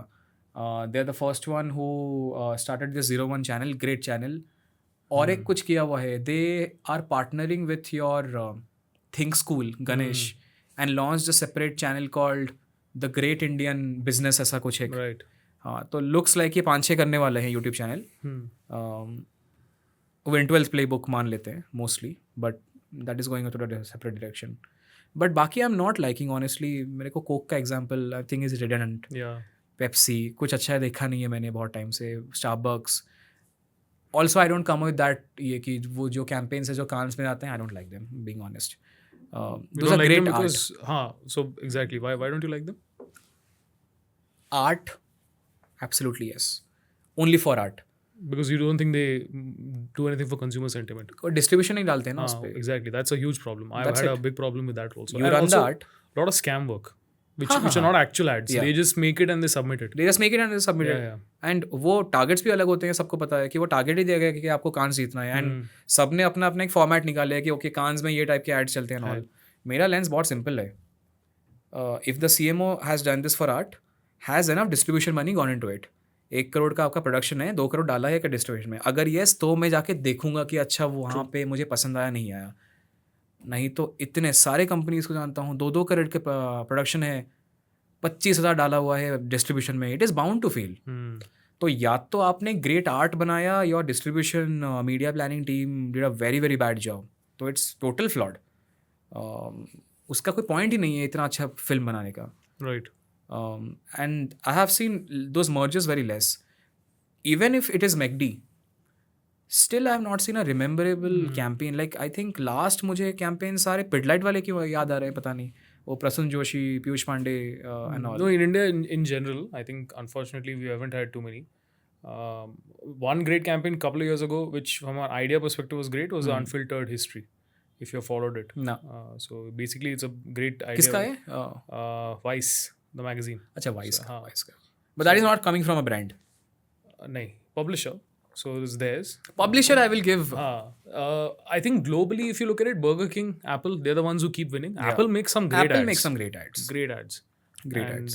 Apart from that, yeah, I mean, I understand what you mean by that. In India, I think, I've been working very closely with a lot of creative people in the industry. When I say creative, I mean they're traditional creatives who are either writers or designers or editors and who generally love the craft and the art behind making an ad, right? So I feel there's a shift now, at least. I think we are starting to see a lot of possibilities emerging out because now younger people are in decision-making positions in these creative agencies, and as a function, more diverse work is coming out. No doubt about it. There are a few people who are doing great work in India, but again, I think we are always trying to reach out to the platform or the benchmark set by the US. I think that's the pinnacle. I mean, of course, there are other places too, but if you look at it in a year, how many ads, brands, or agencies win awards at Cannes, majority of it dominated by the US market. Yeah, true. So I think But I they're the have to pinnacle. call it out. I think I just got a recall. I love the Truecaller campaign that Muh Hoga Lal. You guys did it? No, that wasn't us. That was somebody else. I loved that. I loved from the craft. So I like doing something called as an emotion graph, where I'm trying to understand first 15 seconds में क्या emotion हो रहा है. And I have this exercise of writing. Because मेरे को लगता है कि everything in this world has a pattern. A big believer of आपने वो Fibonacci sequence symmetrical everything that is symmetrical attached to beauty वाला वो loophole में पढ़ा हुआ है, right? I'll tell you वो कहाँ से आया. Better half में first 4 month chase was to figure out that interesting percentage कि एक रूम में 80 लड़के 20 लड़कियां होंगी तो बेटर मैच होगा, या 70-30, या व्हाट इज दैट परसेंटेज को related to money as well, which is पैसा कहाँ से निकलेगा. And I found out a number, that number is 22.5%, 22.8% to be specific. उस पर मीन्स अगर वो डेसिमल को हटा दो, 22 लड़कियां होनी चाहिए, 100 लड़के होने चाहिए. उस पर भी एक पैटर्न निकला. Men should have more than 10 lakhs की salary, women should have more than 5 lakhs की salary. Made me first realization that there is a certain math जो हर प्रोडक्ट में डाला जा सकता है, and you have to figure that out उसमें. अब वो चेज़ करते क्या हुआ, I was looking for patterns that कि दूसरे डेटिंग ऐप्स क्या यूज़ करते हैं. Then I found out a blog article which says Tinder has something called ELO score. आपने सुना है क्या इसका नाम? तो Tinder has something called ईलो score which says that, और ये थोड़ा ना Darwin principle of natural selection में फॉल करता है, which is if one woman out of 5 men selected one guy to date, hook up और whatever, नेचुरल सिलेक्शन उसका prove हो गया कि this guy is worth it. उसके बाद उसी बंदे का ही मल्टीपल होगा. तो नेचर हैज़ नेवर डिसाइडेड कि मुझे सबको इक्वल देना है. That is not natural at all. Democracy is not natural, it's a construct. Natural is survival of the fittest. So natural is survival of the fittest, survival of the hottest, survival of everything. उस पर which means आपने क्या किया, a hotter guy will keep on dating hotter girls, a hotter guy will keep on being with hotter girls. Simple. बाकी सब आ गए average principal में. ठीक है. नाउ बाय डिफ़ॉल्ट आपको यही पता है कि लड़कों का नंबर ज़्यादा है और लड़कियों का कम है. So mathematically it looks like every woman is suppose to get 1-1-1-1, but every guy is not suppose to get 1-1-1-1 at least. क्योंकि वो 5 बंदे सब उठा के ले जाएंगे, बाकी सारे ये कर जाएंगे. Tinder's Elo score was that. If a guy is getting more matches, will keep on getting more matches. The person who is not getting more matches, वहीं से रेवेन्यू निकलता है. Dating platforms are not design to give you success, क्योंकि पैसे नहीं निकल देंगे. Success से पैसे थोड़ी निकलते हैं. पैसे निकलते हैं when you are not successful. Now when I chase that rabbit hole, I was like, holy fuck, this is the only industry which makes money out of not being successful. नहीं तो every other industry, and by the way if you chase that rabbit hole you will find it in everywhere. Fitness industry is not making money out of people being who are fittest. Insurance. मुझे एक चीज़ पता चला, fitness में एक चीज़ है called breakage and wear offs and all, which is अगर gym आए तो मेरा रियल एस्टेट का वेयर ऑफ ज़्यादा होगा. I definitely want people not to come. Correct. So which means my पैसा is coming from people who are not coming, which is people who are Gold's Gym built an empire on the back of this. Exactly. तो which means product manager का target है unsuccessful metric बना. Correct. तो आप क्या करोगे, आप average लोगों को डिज़ाइन करोगे कि उनका डिलेड रिक्वेस्ट जाए. कि if a guy is swiping and if मेरे को पता है कि he has not been selected by women, उसको फील दो कि वो स्वाइप कर रहा है, बट लड़की के पास भेजो ही नहीं. Right. और लड़की के पास सिर्फ सिलेक्टेड लोग भेजो. अब आप सिलेक्शन क्राइटेरिया क्या लगाओगे? ईलो score and all the other platforms selection criteria was on the base of swipes. मैंने कहा एक कुछ और निकल सकता है क्या? तो I was having a chat with my CTO and he told me this symmetry कि if by any chance we can put 5 people जो मैनुअली बोलेंगे these are handsome looking man, तो मैं आगे भेजूंगा. Because I don't want swipeable metric पे हो, क्योंकि देन मैं शादियाँ नहीं करवा सकता. मतलब एक बंदे को 5-5 लड़कियों का दे के मैं शादी थोड़ी करवाऊंगा. मैं डेट करवा सकता हूँ, नॉट शादी. तो I started reading Fibonacci sequence, symmetry, different world, दिमाग खुला अलग लेवल पे कि ओके जो ऑनलाइन देन क्यों चाहिए. And then you go into that चीज़ कि हर चीज़ में सिमेट्री है and symmetry is beautiful and your beauty cosmetics and all the industries is only the game of शक्ल कैसे और बॉडी कैसे सिमेट्री बनेगी. Correct. उसका. Now can I build a visual learning algorithm which can put a diagram and जिसका भी symmetry है उसको भेजो आगे ब्यूटी स्कोरिंग उस पर. So that time going through this philosophy. Now इसका मतलब क्या, मैं तो हूँ मार्केटिंग वाला, ये है प्रोडक्ट वाला. यही मैं बोल रहा था कि if you are genuinely a truth seeker इस पे and you genuinely want, and ये सारे पॉलीमैथ हैं बेसिकली, मतलब इसमें मार्केटिंग कुछ नहीं है. I was reading sociology, biology, True. वो सारा. ये बाय डिफॉल्ट लोग कम होंगे एंड इट इज़ ओके, लोग कम होंगे. And that's why it will always be कि हम लोगों की सैलरी हाई रहेगी, we will not be able to create replicas of ourselves. It is and it is fine because we are able to criss cross jump context and all. But the point is this, that, and that's why I'm just telling you ki I have moved towards that zone of marketing which is figuring out and finding principles that I have stopped liking and enjoying the pure play art जिसका कोई meaning नहीं होता है. And that's why I'm not able to find good examples उसमें. And that's why I keep on finding examples and patterns. That's why I like this true caller example, क्योंकि उसमें tension build होता है. वो आप शुरुआत से नोटिस करोगे, the sound keeps on building tension tension Filmmaking craft. Film making craft. आप सिनेमाटोग्राफर को पूछो, वो भी वही बोलेगा, टेंशन आएगा टेंशन आएगा टेंशन आएगा, रिलीज होगा. तो he also knows the graph. Google ने कुछ एड्स बनाए थे, वो इंडिया पाकिस्तान टू दादाजी इज मीटिंग, उस पर वहाँ पे भी सिमिलर आर्क फॉलो होता हुआ दिखेगा. The point is there is always a graph that the filmmaker knows. He might not be able to write it, but everyone has a certain Got it. thing in their head. True. So the problem also is that there's so much demand for marketers now. There isn't supply Yeah. with the thought process that you just said. True. So there's also then what happens is when the not break even, let's say the scales tip to more marketers who don't think this way and less who do. The problem that comes is that the entire category or the industry gets a name ki हाँ marketers ऐसे हैं. And that we're going through that right now. There aren't enough people who think human insights the way you do. Very few. I have not looked at it in the same way. पता नहीं मेरे अंदर से क्यों आ रहा है. I'd love to get your answer on that. पता नहीं why do I feel that this community now, which is polymath marketers, if I may use that word, goes through a phase where they are like कि यार एक brand का क्यों कर रहा हूँ, एक ब्रांड से मेरे को फाउंडर नहीं चमकता. Why the hell am I convincing, I think in this way, I need to convince my founder. They keep on becoming independent consultant. Hence the fractional CMO is on rise right now. They are becoming agency founders and all.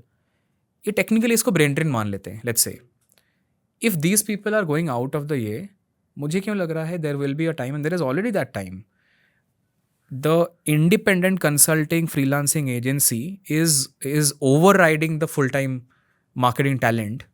और ये मुझे क्यों लग रहा है ये और grow होता रहेगा, because people who believe in themselves and who are truth seekers don't want to work in one company and one thing, and they will never stick. So naturally जो पहले आपके VPs of ये होते थे, जो top solid थे, जो उनमें रहते थे, ये टैलेंट और रहता नहीं है. Agreed. And I think you were saying anything else for this? No, which means मतलब एक लास्ट लाइन की, पहले agencies were generalists, people using dumb fucks. Now agencies are becoming way more better, sharper, very smart, intelligent. Like मुझे लगता है agencies better काम कर रहे हैं, बहुत बेटर काम कर रहे हैं इंटरनल वालों से. That is, I think so. That I think will always be the case. Only reason being कि in agency you're handling plethora of problems and working on multiple brands, and every day you're doing that one thing. You're not getting dragged into the business of the brand. So you're focusing on marketing, so you get better. That is also one. Culture, politics, वो सारे knotting भी नहीं है. Exactly, right. There's a different culture, there's different politics, but that's all within the work context. So that is one. And I think by function of just handling, so in a brand, because it is one brand, you move slow, you grow slow. So your input output in terms of data versus what you're creating, etc., is much slower in a brand versus an agency, so it's faster. So that helps also. But I think the problem also is this, which is everything is moving so fast in agency. Sometimes you don't have time to sit back, think on this lines, right?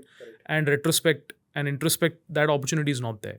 So that causes an issue. And I think between these two phenomena, or these three phenomena, I think somewhere the fractional CMOs are coming through because they have time and they have, I think fractional CMOs are a lot like consulting.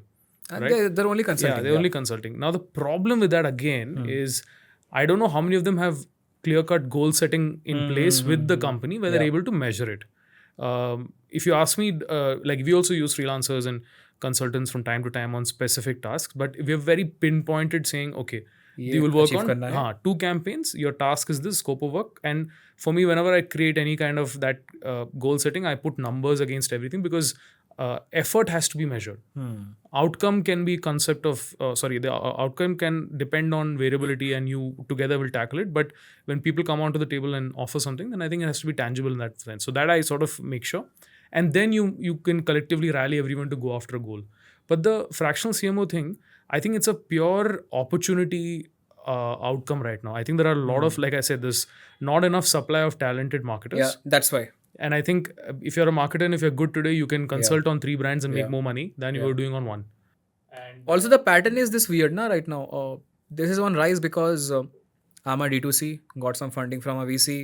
I'm like, okay, why should I go into that rabbit hole of finding a CMO? जब तक मिलेगा मिलेगा, तब तक मेरा ही competitor का जो large बैठा है उसका उठा लेते हैं, फ्रैक्शनल CMO बन जाएगा. बट उसको ओपन एंड ब्रीफ मिलता है कि देख मैं ये कर रहा हूँ, you tell me what should be the right thing to do. फिर वो अपना टाइम ख़राब करता है या whatever he does, if he does the right thing. मतलब I see again the same thing, 100 out of 100 fractional CMOs, 20 people actually know what to do. Very very less, except everyone else is just riding on the opportunity. This goes for a toss. After the founder realizes, no, yeah, it's not working. That person is doing 5 brands, not giving me enough time. Let me hire an internal. They kick them out, get an internal. फिर it's a big cycle. It's a big cycle. फिर again the internal keeps on going. फिर like not working. Get back the fractional CMO to train the internal CMO. then the brand will like, no, now let's not make chop and change. Let's do long-term investment or long-term strategy. Yeah. We'll back somebody for 2 years, 3 years. Then Yeah. we'll see. Now the other thing is, if you back someone for 2-3 years, to be honest, if you're even half decent as a marketer, you will get things right. You will get things right. Because it's a function. Just marketing to a large extent is a time game also. Correct. So if you are given playing field and support from behind in terms of resources, you will more or less get it right. So then they're like, okay, now it's working. Yeah. But everybody goes through that cycle. Correct. But I think, like you just spoke now about if brand is at the start of every output or of every decision making, then your product, then your how you're writing, everything goes through that. I don't know how well you can do that if your CMO is a fractional CMO sitting outside. You just can't. Exactly, right? You just can't. Now that by default can only work on short term then. Ki 6 months mein we need to get the sales up, or we need to increase user base. But I think fractional CMO is a 6-month contract. I have not heard from any senior of mine who told me ki okay, 1 साल के contract. In fact, I have heard a lot of fractional CMOs who are my seniors, super seniors, who are like, हम clause ही लेके आते हैं 6 months में exit मारेंगे. We don't want to stick with you for a longer time. No, so I'm seeing a lot of fractional CMOs who are in brands for a longer period of time. And what I find, so I'll tell you where. How long is that? Like 1 year plus? Or? I've seen someone for 3 years now. Oh damn! I have never met between 3 brands, or 2 brands that I know of. One, I think. How does that work? It doesn't, because I'm trying to think of what that brand is doing, and I can't remember anything from a marketing communication. So that person is sitting outside the office. Yeah. And everyone reports to him. Yeah, and he's in the office 2 days a week or something like that. Or something on those lines, or that video might call work, I guess. or video call. Actually, no, I think he's not in Bangalore. The team is here. He is in some other city in the north, and I think he flies down, something on those nature. So he was consulting on 3. One, I think, just shut shop. So the other 2 are active. But what I'm finding hard is sometimes. So there are some fractional CMOs that I know who have earned their credibility in their field by doing things, and they've achieved success. There are a lot of ones who are validated, and then there are others who have, for example, I think I will make a very bad fractional CMO because my core is business, and I think I've come there. While I enjoy marketing and all of that, I wouldn't be the best if I might become a good chief fractional business officer for agencies, probably other agencies, for sure, right? Because it's done it so long, you just need to spend a little time. But I see a lot of people who have been associated with agencies as client servicing, or sometimes as some other function in business, and then they go and become fractional CMOs. What are you saying? That's a trend? Yeah. It's happening a lot, and I don't understand how that can be, because if someone was to measure all the hours you worked in that agency, what were you solving for? So if I'm not a planner, which is traditional agency's role for strategist, right? Or if you're not a strategist, or if you're not a creative decision maker, not someone who wrote copy or who was art or video, but someone who managed a team, then I don't know how you are going to be able to helm a CMO role, because it's very different. So, but again, I think even the ones who are appointing fractional CMOs don't really know what to look for. And I think a lot of, again, this is a very controversial thing, but I'll say this, which is a lot of decision makers in a lot of these startups are learning to build organizations. True. Right? Now, they also have a lot of money at hand. It's a rich kid syndrome. Correct. Where you spend money on things without knowing if it's going to be, or without knowing its value. And then over time, you'll just figure it out. But if you never had money, what decision would you have taken? You may not have got the fractional CMO for sure. Yeah, you would have put in the hours yourself, or you would Exactly. or you would have gone to the Correct. streets and or you would have found someone internal. Correct. Who has more, who's in touch with reality. Correct. Which means the truth lies there. You have not spent enough. Practitionership is not there. Right. Because see now again, and that's the world we're in. It's a private equity culture. Yeah. Which is grow fast, grow at all cost, scale, sell, start something else. Right. So when that is the mindset, and which is why there's an interesting trend, right? A lot of the startups that you see are founders, IIT, IIM, who of some fancy college, or have built some startup and have had some role to play, because I think there are certain things that play at hand here, which is one, they like to invest in organizations where essentially the founders are employable. I think that trait is looked at, which is why your degrees and because it's a validation key. This person can work hard. He's diligent. He can see through 16 Correct. plus 5 plus 2, whatever, 20 plus years of education. He can go through a system, and then he can manage things with that, right? On the other hand, you see somebody who's uneducated, will never receive any VC funding. Yeah. Correct. Because he's too much of a maverick. You can't, you can't unless measure. and until you show numbers like crazy. Like Or you've done something, had an exit, not even like built a successful P&L. They don't care about that. I think the model is to build to sell. So you want someone who's done that. So it's rinse and repeat. As a function, I feel a lot of people go into entrepreneurship with the wrong mold in mind of what kind of an entrepreneur you want to be. And I see that a lot.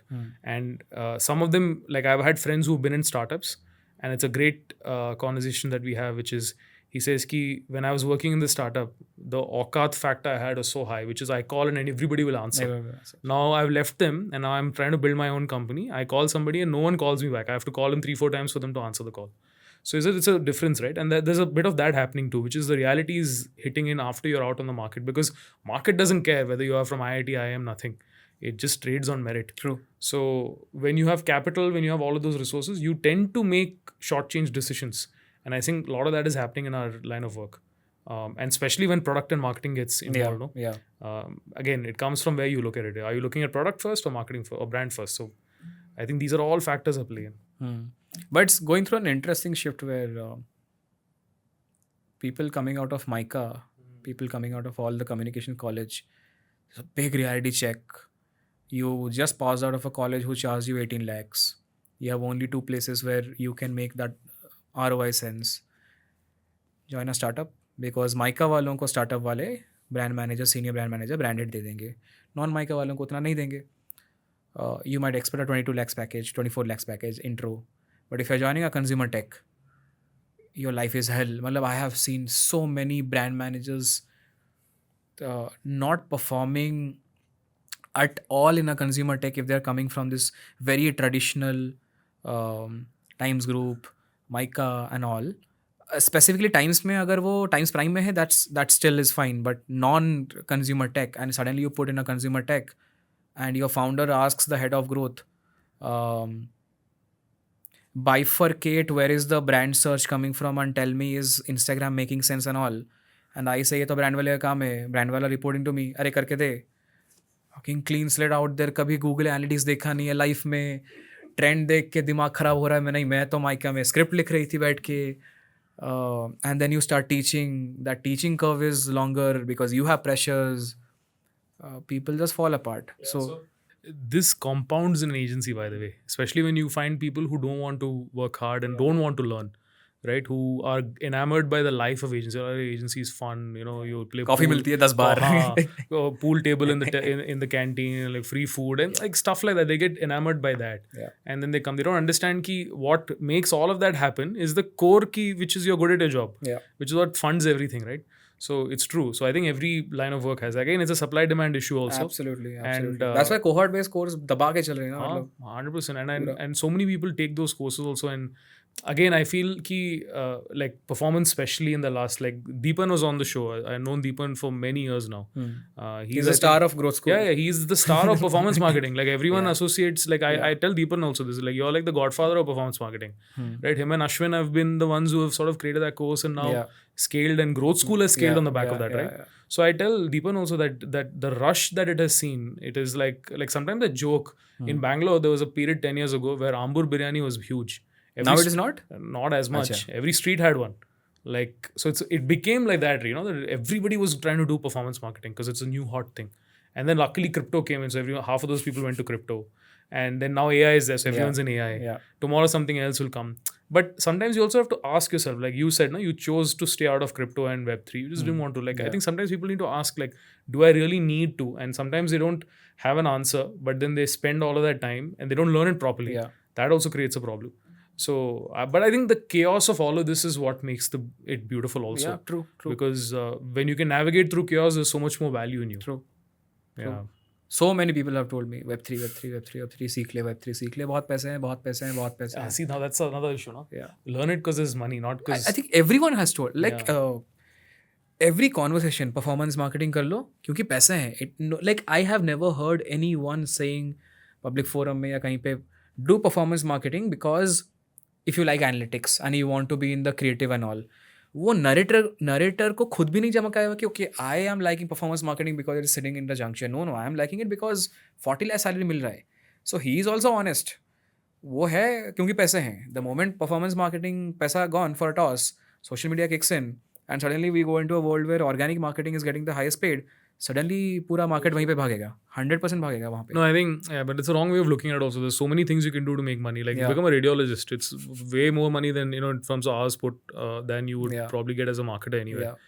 That's another reason why also a lot of people have run away from agencies and the creative side. Yeah. Because the narrative is ki creative side mein you don't get. Yeah, but that's also because the quality of creative work isn't great, na? That's where the problem comes. True. If you're doing great creative work, you will get paid well. That's the reality of it. So supply and demand issues on every micro aspect of the category and industry is there. So yeah, it's tough to navigate. True. We can intellectualize a lot. I have not seen enough art and craft which I am like, oh shit, कुछ बढ़िया बना दिया. Got it.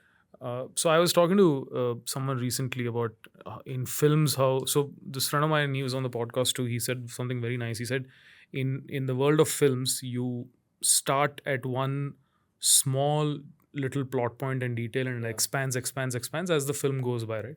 And advertising is reverse, which is you have a lot of noise, lot of chaos, but you want to leave the viewer with one takeaway. So you eliminate, and then one proposition is sold. And it's basically craft, essentially, to do both, right? And the brand thing that you spoke of, one of the things that I feel is that people don't read enough about brand or about human behavior and insights. Like you just spoke of how things were cracked at Better Half versus Tinder. These are all rooted in human insights, and those don't change. Those don't change. Yeah. You will find, and this is the other funny thing, which is you can always predict human behavior as a collective. You can't predict as individuals. So I cannot say ki what you would do on some potential thing unless I know you really, really well. But I can't otherwise to the exact predict your pattern. But I can somewhat say that as marketers who are working in this profession, if there's a problem statement, you would do it that way. Yeah, correct. So do you think now with this creative rush coming in, at some point or wherever, that shift will go back? Like you just said, the organic will somewhere rise. But do you see that happening where creative... So, but at what level would it be? Would it be creative for direct response in that isolation? Or will it be everything from the brand lens also? Interesting question. Let me bifurcate. I see a rise. Okay, there are two markets. And I think we were having this chat. Legacy brands want to do digital transformation because number one, they're feeling a FOMO for sure. Digital brands who have not been able to adapt to new age platforms, like for an example, let me very, very specify Instagram and YouTube, are again also doing it for the FOMO. Every conversation I have been a part with, so in last 2 months while starting my consulting firm, I had a chat with 8 founders. They are large, Series C, Series D. Everywhere it is a common pattern. Can you share a Canva file or a doc file with me by showing कौन से 10 brands कर रहे हैं, ठीक है? And I said the opposite. What if I tell you should be the first brand to do it? And they have that fear. ROI किस में proof करूँ किसको? I get These are founders. these are founders. Wow. I'm now coming to that. A CMO saying is justifiable. Why is the founder saying? Then I He has to justify. Exactly. After fourth conversation, I got this. Oh shit, ये answer करेगा investor को कि मैंने इतने पैसे whatever फूके जलाए invest किए whatever the term you use or they use, क्या justification है इसका? So then I go into that whole that okay, should I build justification as a service? And then I find out everyone is asking me, like, these are very big brands, and everyone is like, can you please put in your doc ki why we should exist on YouTube? And I'm like, you gave me the brief that you want to exist on YouTube. Why do you want to exist? अरे हमें लग रहा है market चल रहा है तो ये फट जाएगा, चैलेंज करेंगे, ये करेंगे. You have your answer. Now I want you to substantiate showing some graph and all. तो मैंने किया, क्या मैं बोल रहा हूँ, I'm not kidding you, very funny. YouTube का product head released some videos by saying YouTube ऐसे हो रहा है, वैसे हो रहा है, brands ऐसे हो रहे हैं, वैसे हो रहे हैं. Instagram head, your Adam, did a very beautiful podcast with Collins, Sahil and Collins. वो देखा है वो. I'm using that as a proof. देखो ये बोल रहा है, your followers are not a superset of shares anymore. तो followers are not your metrics. This is my pitch in my deck, first CA. कुछ नहीं है, मैं क्या करता हूँ, कौन हूँ, क्या नहीं. Watch this video and then we will talk. वो they want that. अब वो उसको भेजते हैं इन्वेस्टर को, ये देखो दुनिया कहाँ जा रही है, ये coming from the main horse. So there is definitely, it is coming from FOMO. Makes me believe it was always like that. Everyone adapted a platform because FOMO was kicking in, not because the founder was visionary कि ऐसा ऐसे करना है. Like I can say this for, let's say, whole truth founder, people who are marketers, converted founders. But market is not that. Very few founders are marketing experts. It was always FOMO led. There are a lot of agencies I know जबरदस्ती का FOMO create करते हैं ताकि वो market create हो. And then I come to know it was always like that. It was always like that. That is the rule of the land. That is the law of the land, it seems.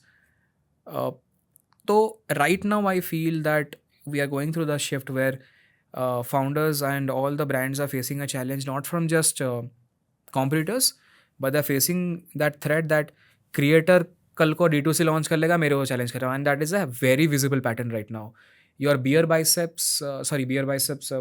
your Flying Beast launches Rosier Foods into ghee, starts challenging all your ghee brands, including Akshay Kalpa, let's say. And Akshay Kalpa is like, नहीं मैं तो YouTube नहीं बना रहा. Now that guy is doing crazy sales number. I had a chat with him last week only. Shashi? The chief business officer, चश्मा लगा के नाम भूल रहा हूँ. Oh, right. The operations guy. Ravi is the CEO. Shashi Kumar. Shashi Kumar, CEO. Yeah. Founder. The Zakir is growth. इसका Beast Life का. Oh, no. हाँ, Beast Life का कह रहा हूँ. Beast Life is the protein. Right. So then I came to know कि दोनों अलग अलग शायद हैं, मतलब दोनों अलग अलग CEOs हैं. Beast Life का CEO is I guess Ravi, if I'm not wrong, शायद LinkedIn पे है. तो that is a protein brand challenging a muscle blaze, जिसने इतना टाइम लिया ब्रांड बनाने को. Now this brand is like Flying Beast का ब्रांड है, I trust the ये. So suddenly आपके डेक में क्या है, कंपटीशन मैपिंग में क्रिएटर आ गया, जिसने पहले डिस्ट्रीब्यूशन बनाया, डिस्ट्रीब्यूशन के बाद बिजनेस बनाया. It will challenge my ROAS in every or the other way. This is a threat. This is the FOMO. पूरा विजिबल FOMO है. हर कॉन्वर्शन में I am getting that sense. Current trend, what do I feel how the later trend will look like? Coming down to the basics, brand banega, but definitely not at 0 to 1. 0 to 1 is if you are a VC funded company, you are playing the valuation game, and right now the mood of the nation is सबको अपना revenue का multiple दिखाना है. So that's why performance marketing will get a kick in. 0 to 1. So I as an agency owner have to be clear that okay, if my TAM is 0 to 1, let me play the performance marketing. I cannot launch a social media marketing business, serve 0 to 1, while the nature of the mood right now is completely different. It is revenue का multiple. It is not CAC, MAU, DAO जो पहले हुआ करता था. तब आप करते तो अलग बात होती. which means agencies also have to work like a startup. Look at the trend, look at your TAM को define करो, look at the projections, trend. You might say कि okay, this team will work in a 0 to 1 and that team will work on a 1 to 10. 1 to 10 वाले brand में आ जाएंगे because it's a journey, और कुछ कर नहीं सकते. और वो क्यों आएंगे? Again वहाँ पे भी मुझे लगता है सेम ग्राफ है. You want to go to an IPO and hence your brand kicks in उस पे. So this is an IPOable format, one market. Then the second market which we are saying, digital transformation, another market. They will look at a brand lens. 0 to 1 performance marketing. There is no brand playbook there. वहाँ पे ज़बरदस्ती का घुसेट के कोई point नहीं है. So I look at it from phase perspective, markets and TAM perspective. Got it. Interesting. क्योंकि zero to one में कोई business ही नहीं है, social media और organic का business. It will not work for them. They don't have the patience. Correct. That's the thing. You nailed it. I was going to just say that. I think the early stages of the brand is a pure patience game. You don't have the patience. You don't have the patience. In an environment which is venture capital led, you just don't have it. You just don't have it. So yeah, true. Very true. What do you feel about agency as a business model versus fractional को तो आपने बोला, consulting as a business model, freelancing छोड़ दो, agency versus consulting, because I have been thinking about this a lot, and let me specify so that you give more articulative thoughts.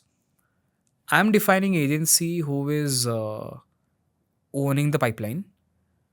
So if I'm a creative agency, I'm owning production. And I'm not getting into white labeling or not, but you are owning a delivery. Versus consulting, which is media planning strategy. मैं strategic master हूँ. So basically an Ogilvy versus BCG maybe, but BCG doesn't do consulting, मतलब marketing consulting, but yeah, you get the broad. What do you see pros and cons there? I mean, very interesting because you look at some of the acquisitions that have been happening in the advertising business. They're being done by the top 4 or the big 4 consulting firms. So there was Droga 5, which is a very famous creative agency led by David Droga, got acquired by Accenture. Now it's called Accenture Interactive because the big 4 are getting into this game because content, digital is becoming a fundamental part of the business. So it's a no-brainer, right? I obviously spent some time in consulting and then I did virality, of course. So I have some parallels to look at. I think the future, the way I'm looking at it, is also going to be a hybrid of the two. Or rather, there's going to be a market for the hybrid of the two. You can build either.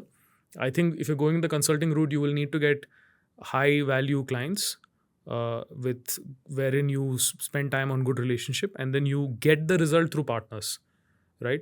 So consulting is high ticket, low volume, is it? Yeah, I would suggest so because I feel that you will build for cream of the cream talent and then you will not have enough volume to play the delivery game. And you have to get high payable talent. Correct. To do that. Exactly. So hence that would be the model and there are a lot of people doing it. I know a lot of consulting firms who act as intermediary between us and thing. The problem I have is the same thing, which is they don't understand fundamentals. Yeah. So then they're also ROI obsessed. They want to justify agency being on board through ROI, which is not always the case. So there's the same problem I think of a fractional CMO plays in that there also. Right. Again, and a lot of the baggages of the organization, agenda of the consulting firm, all of that plays into role, plays out in that scenario. The other model is which is you go the pure play agency way. It's chaotic as is. You will have rinse and repeat. You'll have a lot of changes. You'll have to go through that. No choice. But that's the game. And then you will need to be a volume player because a lot of agencies are doing it and they're doing it well. I think for them, whatever is done, they're built for that model and the model is giving them returns. So I think that's about it. There's also a place for hybrid. And we are exploring some of that in some services where... How do you define hybrid? Hybrid is where you have a fixed set of team who would work on certain accounts or service certain brands. But then there's a mutual understanding between the brand and us that there will be certain things that you require, which we will not have capability to execute and deliver for you, but you would find partners to do it. I think one model that agencies have forever adopted in that same business model or the engagement model is that whenever you need to make a film, they bring an outside specialist, right? They put together a team for that project and then they go. I think that's where the future would lie, because what's happening in today's world is like the crux of everything we've discussed today. Uh, More repetitive investments go into digital side of business, performance, social, etc. For the creative, the true brand led things that you do, they try to figure out a project based engagement. And I think that is the future, because this is the sort of talent that probably today, now with OTT and with films opening up, want to go into that line of business. They don't want to be known as marketers. So the creative talent is also sort of dwindling, where people don't want to be in it. And it's not that they don't want to sort of work in marketing. They don't want to work in agency, because agencies have morphed from being known, say, being platform for making good creative work, like you saw a lot of the iconic ads that you spoke of, Yeah. to now becoming a response or a volume or a let's make something because something needs to go out kind of a model. Yeah. So they're not best suited for that environment. So they like to sort of come in, engage, and go. So we are finding that to be a better model. A lot of other agencies also doing that. No one is openly saying that this is the model, and I think probably the next financial year we will officially enter into that, where we will have a core team that does certain kinds of services on retainer on an ongoing basis, and certain services would be within us. We'll control it, but we will work with external parties to bring that to life, because I don't think there's another way to do this. The way the world is changing is that everyone wants to be asset light, want to be light Yeah. on resources. At the same time, everyone wants volume, because content has become a volume game. True. So to bridge and merge the two is kind of hard. So you have to pick and choose what you play and what you don't. And I also think already, I think you must have seen it because you've done this also, which is performance is becoming an inside role, right? In most places, it's only when results don't come that they look outside. That they look outside. Right? And if you look at brand was always an inside role. Now with the fractional CMOs, they're doing that, which is they're outsourcing that. Yeah. And I think it's a DNA of the organization. Some prioritize performance over brand, some prioritize brand over performance. So you will also need to play that accordingly. Again, it's a defense versus offense kind of a strategy. You'll need to figure out for each client how you approach it. But also, there is a perception difference as well. Like I have always noticed, and tell me, what do you think? That I see there is more respect. Okay, respect more in consulting. Agencies are treated like vendors. आपने जो exactly कहा कि okay, I need this job, give it to me, give it with you optimize for TAT, you optimize for low cost, job is done. Here you have still a more pricing command इस पे. Second is I see a lot of lingo difference also. Like a consultant coming into office is the language changes. Language changes a lot. अपना agency आया है. Meet Sindhu helping us in building our team. There's a lot of language difference as well uspe, which makes me feel this person has a lot of power, that if he says my founders are more likely to trust or to implement. Agency का आधा चीज़ implement नहीं होता है, नहीं मेरे को चाहिए ये करके देना, नहीं फीडबैक मैंने दिया है करके देना उस पर. So every time I go in to that low, I am like unscalable. You have seen that Naval Ravikant's 3. पता नहीं, it has stuck with me so solid. I think a lot of industries and professions have that. Have that? Architect versus your contractor. Doctor versus nurse. Yeah. Chef versus server. Everywhere it's there. Everywhere it's there. I think it's a function of knowledge. And see, the brutal honesty is this, which is your consultants don't take risk. Absolutely true. Right? Absolutely. So they create the plan, give it to you, and say now it's for whoever to execute and make it happen. Right? They don't own it. Now, when you don't take on the risk, touch points, there's no bad. So because what happens in essentially is, if you're trying to make something happen, there are good days and bad days. And typically the ones who are in the good days and bad days, and unfortunately or fortunately, the bad days, in at least in our ecosystem in India, they leave a bad taste. Like, for example, if you get served the wrong thing, or if your contractor messes up some tile when you're laying, or if nurse pokes you too hard with an injection, those you remember essentially, right? Similar thing in an agency also. When you're handling volume work, touch points are every day. there's likely to be delay, there's something didn't match the expectation, etc., etc. And as a function of which, there's some amount of dissent that gets built. And also it's a camaraderie because you're interacting every day at like 3 times a day probably at if you need to serve and deliver something, especially if you're working on social media, etc. So I think that compounds over time, and as a result, that goes away. It's the same thing of, at home, your sibling or your wife or your girlfriend versus a guest who comes. Yeah. You treat You very will treat differently. very right? differently, I think yeah. it's a lot of that. Like, because I remember, like in consulting, I remember the first year I was like, wow, this is easy. Like, all you have to do is give a plan, and then Yeah. like it's like amazing. Like, because I wasn't involved in the bringing it to life. Somebody else was. So I loved it. So I think it's a bit of that element of human psychology, right? What you are more familiar with, you tend to respect lesser. I think it's that. Interesting statement. What you're more familiar with, you tend to less. That's with everything. That's with everything. Everything, I think. exactly. So I think that's where it stems from. And also, I think the hierarchy of the status hierarchy that is established. A CMO generally gets more. A consultant operates at a CMO level. You will not get a consultant to go work with a brand manager. Correct. So hierarchy is set. As a function, it happens. Like even sometimes I feel like if I go to a client meeting and if they don't know me, I'm the founder, they treat me very differently. Yeah. And then sometimes they get to know, oh, he's a founder, and everything changes. So it's just basic human psychology. So I think it's just that. Fair. Let's see. I'm though right now. Yeah. I think I'm operating in a hybrid model only. Yeah. Because owning the pipeline for sure. But how do you own it? Do it yourself. Build a playbook and then operate with that. But I also don't get complete consulting wala game. I'm more of this point is just the same thing for that we discussed start of the conversation, which is Sharan as well. Agency should not be known by the founders. We should be redundant and gone and vanished and taking a backseat after a certain point of time कि साला वो legacy आप आगे लेके जाओ उस पे. That is hard. But I think मैं अभी से वो conscious effort है दिमाग में, मतलब very very conscious about that. It should not be about me. It should not be about me. It should not be about my other co-founder. It should not be about more co-founders who are joining उस पे. That is hard. One thing you've done well, which is what all of our generation has done well, and which the fractional CMO was talking to you about, who's with 3-4 brands, etc. He asked me a very interesting question in one of the calls. He said, so he assumed ki W in virality is because my surname is Warrior in W, so he equated that. So I said it's not, and I broke the ice there.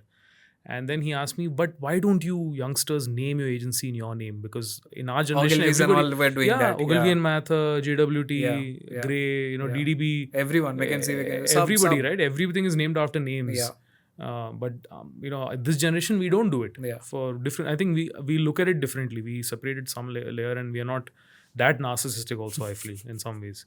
So that's one good thing. Yeah. So I think already you're there in one direction. So remaining will, I think, happen slowly. Yeah, for sure. Yeah, this is great. No, but good chat. You asked me one question about objectives with the podcast. What is the objective? Man, we were having a chat. Kya sales hai kya hai? So you said something, no? You said they do it because it's for sales. They do it A lot of people do. Or if it's for brand building. Yeah. What is yours? It's called wide in, right? Yeah. So it's a sub virality ka sub function hai. No, it's actually completely detached from virality, apart from the fact that we shoot in virality ka office. But apart from that, there's no similarity. Even the team that's working on it is actually not part of virality. Oh, nice. Essentially on paper. So I think I wanted to start a podcast in 2016, even before I started virality, because I loved the concept of it. Oh, acha. I was listening to I was listening to podcasts from 2015, 2016, because I looked at back then as interview. Right, that was the way I defined it. I think we all were calling it interview. Yeah, so podcast was the term given by Apple, if I'm not wrong. Yeah. Hai na? But it blew up only maybe after Joe Rogan got his deal. Yeah. Until then, nobody looked at it and said podcast. I mean, at least I was, which is why I said, no, Diary of a CEO, I'm watching it since episode 3, episode 4. So long back. And I think I was on I discovered Apple Podcast also in 2016. So I got everything on it. Yeah. So I've been consuming Tim Ferriss, I think one of the early guys. Who didn't get as popular as Rogan, but 4-hour work week and everything. I was consuming a lot of them. After, I think 2018, it became very convenient for me to just because I used to do a lot of client servicing in the early days. I would travel, so I would meet people, spend time with them. Bangalore traffic commute, I would just listen to things on the car, connect my Bluetooth and just be there. If I'm on the bike, I would connect my earphones, listen, and I would just do. I still do it now. So every day I would get through 1 or 2 podcasts, and I like the concept of it. I think you go depth into topics, you exchange thoughts. Also, it's not easy to do a podcast. If you're speaking for more than an hour, you get exposed if you don't have talent. Yeah. So that's the reason why a lot of people can't do it, even if they want to. I figured that somewhere along the line, I genuinely love it and I didn't overcomplicate it. I also think I didn't work enough in corporate environments.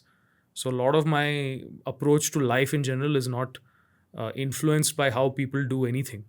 So I'm very lucky that way. I've only been an employee for 6 months of my life, even less than 6 months actually, if you look at exact timelines. So I wanted to start then. Then I couldn't. I had a lot of ideas for shows. I was a big fan of Top Gear. I don't know if you watch Top Gear, but Top Gear is an old show. 1980s it started. I think in 2002 they revamped it with Clarkson, May, and Hammond. I think May came in a year later. But so I looked at Top Gear, and I've been watching it since 2011 or something when I was in college. And I always thought, now looking back at it, I think Top Gear is branded content before the term branded content was ever introduced. It's a 1-hour show where 3 middle-aged men are doing random things, and somewhere they introduce cars into it, and then they make it all about cars. So, and every car company in the world dies to be on the podcast. On the show. I saw the Tesla into one of the 2011-12 episodes. That's the first time I learned about Tesla, that the car like this exists, and they ripped the car apart, saying it's absolute shit and everything. So I was always fascinated by the idea of content. I had an idea for creating a sports-centric show based on Top Gear, but could you review equipments that people use to play and all that at one point in time? So I always felt that I should do something. Then when I started Virality, for me it was a no-brainer, saying that if you're in the media business, why don't you have a media property? Simple as it gets. And over time we tried doing smaller bits, etc. But I don't think I ever had the bandwidth to focus on it. I always said, we'll get a team in place, we'll do it. And then over time I also realized post-COVID my DNA is I'm an entrepreneur first, not a creator. So I have to, and the only way I will ever get into it is if tomorrow I don't run the business and I'm doing this full time. I always thought that way. So I didn't take it seriously. Then we launched the podcast because it was time to and I figured some bandwidth out, and we got 1 or 2 members into the team, and I said, I'll push it. I said, okay, let's start. I did it for 3 months, 4 months. I said, I'll do 1 guest 3 weeks, May once. I can handle that. I can commit to that. I did that for a while, went through 5 episodes quickly. After that, took a break, didn't do it at all for 3-4 months, then restarted again. Then I realized, now this, if I'm not consistent, it is against everything that I sell as a thesis here. So there's one side to it. On the other side, it was about what do I want to do with it. So I think, like we just discussed, I'm an operator at core. So I love this. So even if we didn't have cameras here and we were just doing it, I would do it because I've been doing it for a very long time. I've been meeting people from different industries, different walks of life, and just speaking to them. And I've met some great entrepreneurs in Bangalore as a function of that. Even other cities, whatever little opportunity I've had. And also from my consulting days, if I look back at it, some fabulous people. I wish all of that could have been documented, because my learning curve after every meeting has been so much more that it would help anybody trying to do. And I think I learned everything about starting an agency from YouTube. I spent my 7 months of my last period in consulting just watching videos. Reading up about things, etc. Watching Mad Men changed a lot for me in terms of how I look at advertising. And I tell everybody who walks into the firm saying, go and watch that show. It's on Amazon Prime. It's tough first season, slow, but it will change the way you look at marketing, and especially the creative side of marketing. So I think content has influenced me essentially, right? So now I think I've come to a point that I want to give back in whatever capacity. So I'm not so obsessed about how many views how many get. If I get 1 or 2 comments, which I do after every episode, or every time we do a clip or something like that, someone DMs me and says, hey, great insight, I learned this. You're more than happy. I'm more than happy about it. So I think that's the way of settling. Now I'm looking at it now over the last 2 months, I'm starting to sort of look at it like the game. You can't just be happy about playing cricket and batting. If you're a cricketer, you also have to score runs. And then you want to be the highest run scorer. Then all of that comes in. So I can see myself gradually getting into playing the game. and doing what I need to do to succeed from a metrics perspective. Got it. But I don't want to prioritize that. I think these guys are getting very happy now. So I finally come around. But I'm slowly getting into it. And I always knew this would be the case because I'll get into the pool, I'll get myself a little wet, walk around, and then before I know, I'll start swimming end to end in terms of lap. Once you're in there and you're warmed up, then you want to swim fast. So I'm getting there now. Nice. So slowly, I think I want to build it into something larger and then use it to drive other business interests that I have, or to do good and give back to community. I started a business in 2018. It wasn't a business; it's more of a venture. I came from everything I know as a function of sport. So I created a football league for kids, and we just get about, I think, 400 kids that come and play football every weekend with us. There's a program that's been on since 2018. So I've always had an interest in that, and sport is something that generally doesn't get eyeballs in our country. So if I can build eyeballs and then leverage it to get attention into something else that I do, could be noble, could be for business, I'd want to do that. Making money is not a priority because I think we make money anyway, so I'm happy with that. I don't have any ambition to be richer. So it's between the two, I would say. I want to play the metric game. At the same time, even though I don't have even 1/100th of Nikhil Kamat's wealth, I'm like, I don't need to make money out of this. So I'm trying to balance the two. That's where I am. Got it. So I don't have a definitive metric driven answer. No, I can relate. But I enjoy the process. I can relate for sure.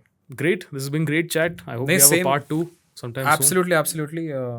Good Saturday, honestly. Dimag khul gaya. I hope the coffee helped. Coffee helped a lot, like a lot. But yeah, great chat. I don't think I have been asked enough. On the host side, on the guest side also, what I like about podcasts is there is no other way you will ever articulate. You will retrospect, introspect, whatever it is. There is no possible event unless and until you find someone you are blocked in a box, confined कि आज तो तेरे को सोचना है, and सामने वाला throwing the same energy. It's also energies. I like that about the podcast a lot. Yeah. I think everyone is capable of having a 3-hour conversation for sure.